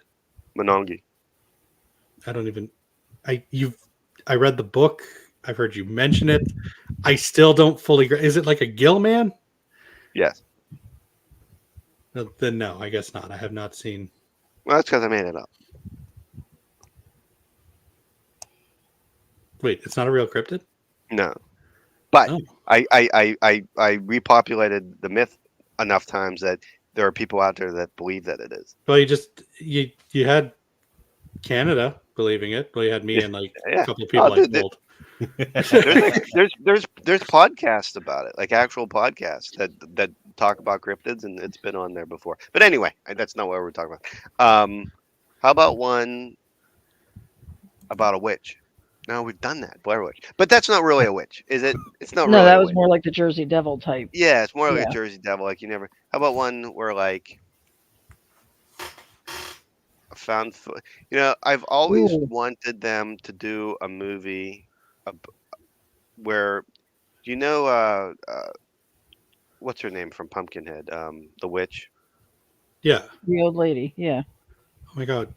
I know her What's her name, name? but because you've called her old lady from Pumpkinhead. I'm Haggis. sorry. Haggis, old lady Haggis. Yes. Just like a found footage movie about just like people lost in the woods It sounded more and more like Blair Witch. But I don't know, maybe like a take on Hansel and Gretel, where they actually they find like an actual witch in the woods, and she's just as gruesome as she is in Pumpkinhead. A bunch of internet, like online, like streamers, like famous, whatever you call them, um, are doing a documentary in Salem and accidentally unearth something, like the witches that were burned. That would cool. that would be awesome. I can't get past this alien ship idea. I think I want to see it. Like I want to see this movie. Me I want too. to see Adams, but make it like two annoying like 12-year-olds that like stole their parents' GoPro to go out into the woods, and they actually do stumble upon a real witch. That Yeah, would be good, actually. And then she like, they find the fucking candy house and everything. That would be cool. I'd watch the shit out of that. Then it ends with them like roasting alive in the oven. Goes real full, like real dark at the end. yeah, I love that. yeah. The phone just shuts off. Yeah. Oh, what about an apocalyptic type, like The Stand, but found footage, like The Last People on Earth? Hmm. And that would make sense too, because somebody would be like wanting to document, the collapse of society. Right. Like, hey, I'm going to document everything. Like, oh shit, my grandma just died, and Right. it just goes from there. It escalates from there. That'd be good. Hey, we're coming up with some good ideas here. We are. All right, how about like an archaeological dig? Ooh. As above, so below ish. But like Egyptian. Okay. Yeah. And like they the find mummy. like a hidden tomb. Like we haven't had a good mummy movie in a while, and I don't mean like the Brendan Fraser things. I mean like an actual mummy movie, Right. Yeah. or they're like he's like attacked. Or So they get or like a lost in the Mummy's Curse type movie. catacombs. They get lost in the catacombs of like underneath the temple, underneath the pyramid or whatever. So that would be kind of That would like be good. as above so below. But while they're trying to get out, like this undead mummy is like stalking them. And you could do a lot of cool things with it, because a lot of these pyramids had like traps and stuff. Yeah, I was gonna They like could Indiana implement Jones that, yeah. trap and Yeah. Indiana Jones trap. That's a great idea. That's pretty cool. We need money. Yeah. That's the problem. Yeah. Blair Witch was easy. It was just like you said, a GoPro in the woods and some tents, and that's it. Yeah. Tie some sticks together, and That's right. but something like that. Yeah, what was the budget of that movie again? Like, did it even Like $20,000. They said like it was 30,000, I think, but even that's questionable. Yeah. What did they spend 30,000 on? Nothing. Apparently, they did have to buy one of the cameras. Oh, wow. No, that'll do it. And the rest was like on weed in between takes. Probably, yeah. Yeah. Can you imagine Ryan's movie in IMAX? How great would that be? Yeah. That'd be pretty awesome. Clint, you got anything? Somehow the three of us managed to knock it out of the park, so I'm really curious. Yeah, I think so. Yeah, I don't really have much, like I always take it to like a setting or a scenario that you don't get a lot, like I would want it to be underground somehow, but like maybe some sort of like utility worker who ends up in a sewer and gets pursued by something that's in the sewer. I don't know. You could making an alligator story. I don't give a shit. The alligator in the sewer ploy trying to kill this guy, and he just can't escape. You know what I mean? I think it'd be cool. But Or like a plumber that gets stuck in an attic and the pipe bursts. Yeah.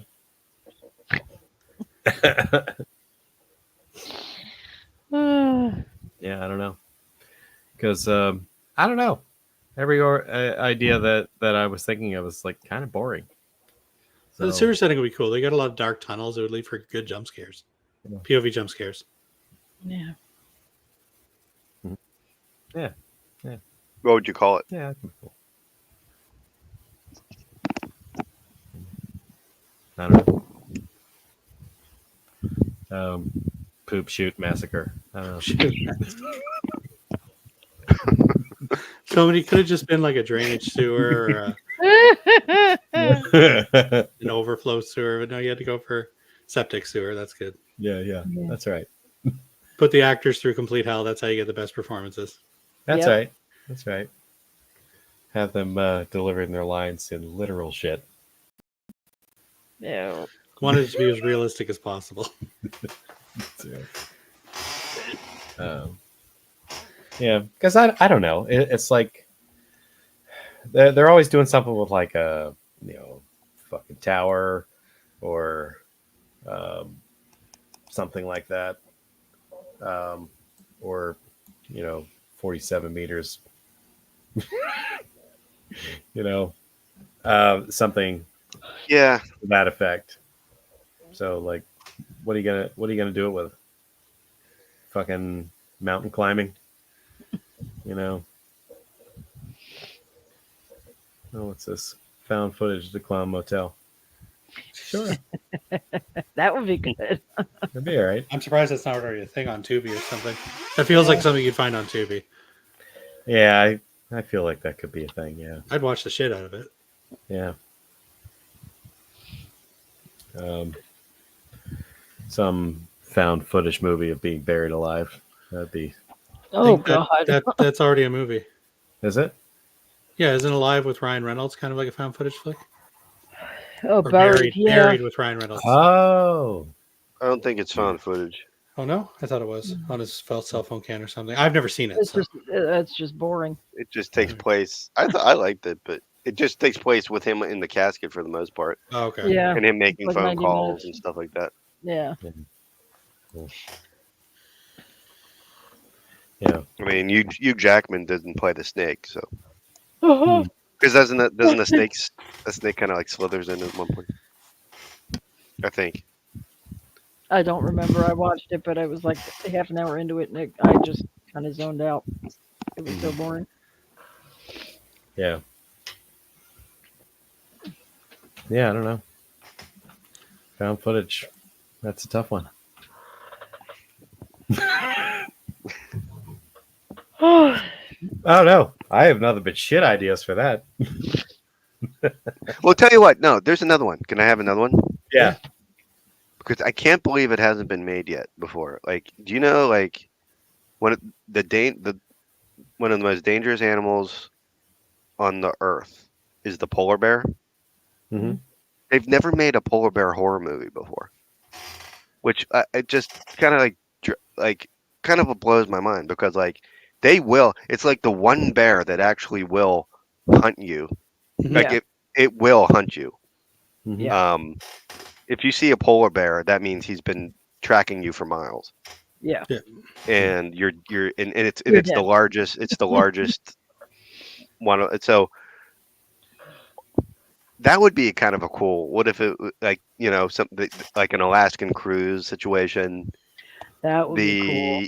Yeah, I don't even know if polar bears are in Alaska, but wherever they are, there's a cruise Mhm. and the thing or some sort of thing, and the ship sinks. Everybody's going out on lifeboats, kind of like the Titanic, and then you just kind of see in the water The just polar bears. That would be coming, cool. just coming. Yeah. Or just I like played- I- leaping from one little iceberg to another, trying to get closer to the humans. Oh, apparently Cool. polar bears are in my neck of the woods. I didn't know that.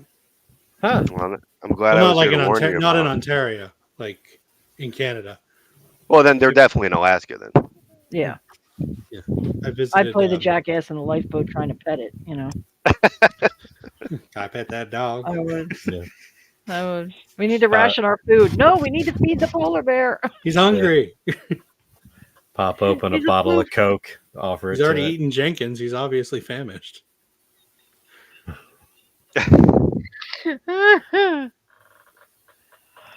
Oh, Yeah, how have they not? We've had like multiple movies about bears, but nobody's made a polar bear one. No, yeah. That You is think it would- interesting. it's Well, they- right. It's just like, why didn't they? I mean, it's probably hard to. It's It what would have to be all CGI. Like they couldn't. Or I don't somebody think in they a would. bad bear suit. Exactly. Yeah. Yeah, because that's the thing. Like with grizzly and stuff, you can always use but you can use stock footage of a polar bear. Yeah, you can Yeah. do some of that. You can there even was a make it. show on AMC. It was called The Terror, and part of it was about what appeared to be a polar bear. Right. It turned out that there was some mystical stuff going on, Mhm. but the CGI was pretty good. So I mean, I think you can, if you can CGI. I mean, like all the alligators in Crawl are CGI, and Yeah, they they look look great. pretty awesome. Yeah. I mean, you put a white CGI bear during like a snowstorm with like rain and shit. You can cover. You could. Yeah. You could. I think you could do it. And Yeah. I mean, you can even make it like if you're worried about the setting too. Like polar bears tend to, where polar bears hunt, there ain't a lot going on. It's usually just flatlands of like. I the like Arctic. movies that take place in just like dead of winter, don't you? Like I like movies like that, Mm. like The Thing and Yeah, Yeah. and that's what I mean. You Shining could even and- have a yeah. thing because like because of the melting of the ice caps and shit, the polar bear has to move closer to like a hunt camp or something, or just like like Adam said, like in The Thing where it's a research station. Polar Yeah. bear had to go there for food, so it's hunting these guys in this research station. Like how fucking scary would it be? Like they're just all hanging out, and the door flies open and a fucking bear fucking runs polar into the bear. mess Yeah. hall. Yeah, That would be and awesome. honestly, the stuff they were able to do in Cocaine Bear, Yeah. makes me believe like this could be pulled off and relatively cheap because I don't Yeah. think Yeah, polar bear didn't have a huge what's her name Cocaine Bear. didn't command a large budget. The director, I can't remember her name. Yeah. Okay, I want to see would that be now. cool. That would be cool. Start writing it. I was just gonna say, you sold me, Adam. When can I expect it? The thing is, like, I don't know anything about these animals. Like, They just eat. all I know is They what I've eat, yeah. what I've it. seen on like documentaries and stuff. There was a cool YouTube video, like this guy put himself into this chamber and just waited for the polar bears to come, and like they literally tried to get into this thing for like 4 days straight and would not stop. Like they, and eventually, like they had to come in and get them, but like. They're like the It's great like- white sharks on the land. Like, Yeah, they don't give yeah. up. They're like the great white, Wow. and they will not stop. Yeah. 'Cause they have just- no- And they are just get it. ginormous. That's it. They have They're no like known bigger- predators, so Yeah, Yeah. they don't. So I just remember, like growing up, I never would have thought that the polar bear, of all things, did you always polar bear? Oh, cute little. They like Coca-Cola. I was gonna say they're drinking the Yeah. Coca-Cola. They're hanging out They with slide Santa. around on Christmas time. Yeah, no, they're Like, fucking. They will fuck you up. Yeah. Yeah. I wouldn't try Like to the get near them, Coca-Cola they were drinking was probably from the people that they killed and ate. probably. Probably. Just happen to have it in their knapsack. Yeah. Yeah. The bear's like, what the fuck is this? Caffeine? Fantastic. Now I'm gonna go kill like 10 more motherfuckers. Yeah. That sounds awesome. Yep. Ugh. All right. Oh, well. Feel like that's wound down a little bit. I'm about done. Yeah, I figured. It is 11 o'clock. We've been on here for 3 hours, but I thank you all for showing up. It was great to see you all again. I love getting together and chatting some bullshit. So maybe we'll do it again sometime. Maybe I'll come up with a real idea soon instead of keep doing these mystery box I mean, things. These are fun. I agree. I mean, We cover a lot of very big range of topics. Well, we never would have learned about BJ and the bear. That's right. Exactly. Blows Or me my away. two dads. Yeah. How is that not about? Well, I'm sure you could probably pull up an episode on YouTube and just watch it. Yeah. How is that not about a gay couple who adopted a child? Yeah. You know what I mean, it was 87. It could have been progressive. It could have been. No, Progressive. 87, they still didn't talk about that. But no, some mother is There's not no around such- But I mean, anymore. it would have left been her kid so- to the two possibilities of the dad. It It would have been so deliciously 80s offensive. Like they were trying to be like good and heartfelt, but there would have been so many offensive stereotypes and you'd have no choice but to just laugh at them. Well, obviously her mother was a whore, so she didn't know who the father was. That was like the opening to Maury. Yeah. Yeah, that's why Maury made it to the air in the first place, because of My Two Dads. It's like nobody knew who the father was. Maury's just watching My Two Dads with Paul Reiser. He's like, what? You know what we need? We need a show where we find out who the father is. Which dad it is. And it goes immediately from My Two Dads to My One Dad. Mm-hmm. My Two Dads was canceled in 1990 and Maury started in 1991. Get the fuck out. Just saying. There's been the math is mathing. Yeah, because once Maury came out, there'd be no excuse as to which dad it is. Yep. All right, better cancel it. Yeah, it's like fucking crazy. All right. On that note, I say thank you all so very much for coming. And you are not the father.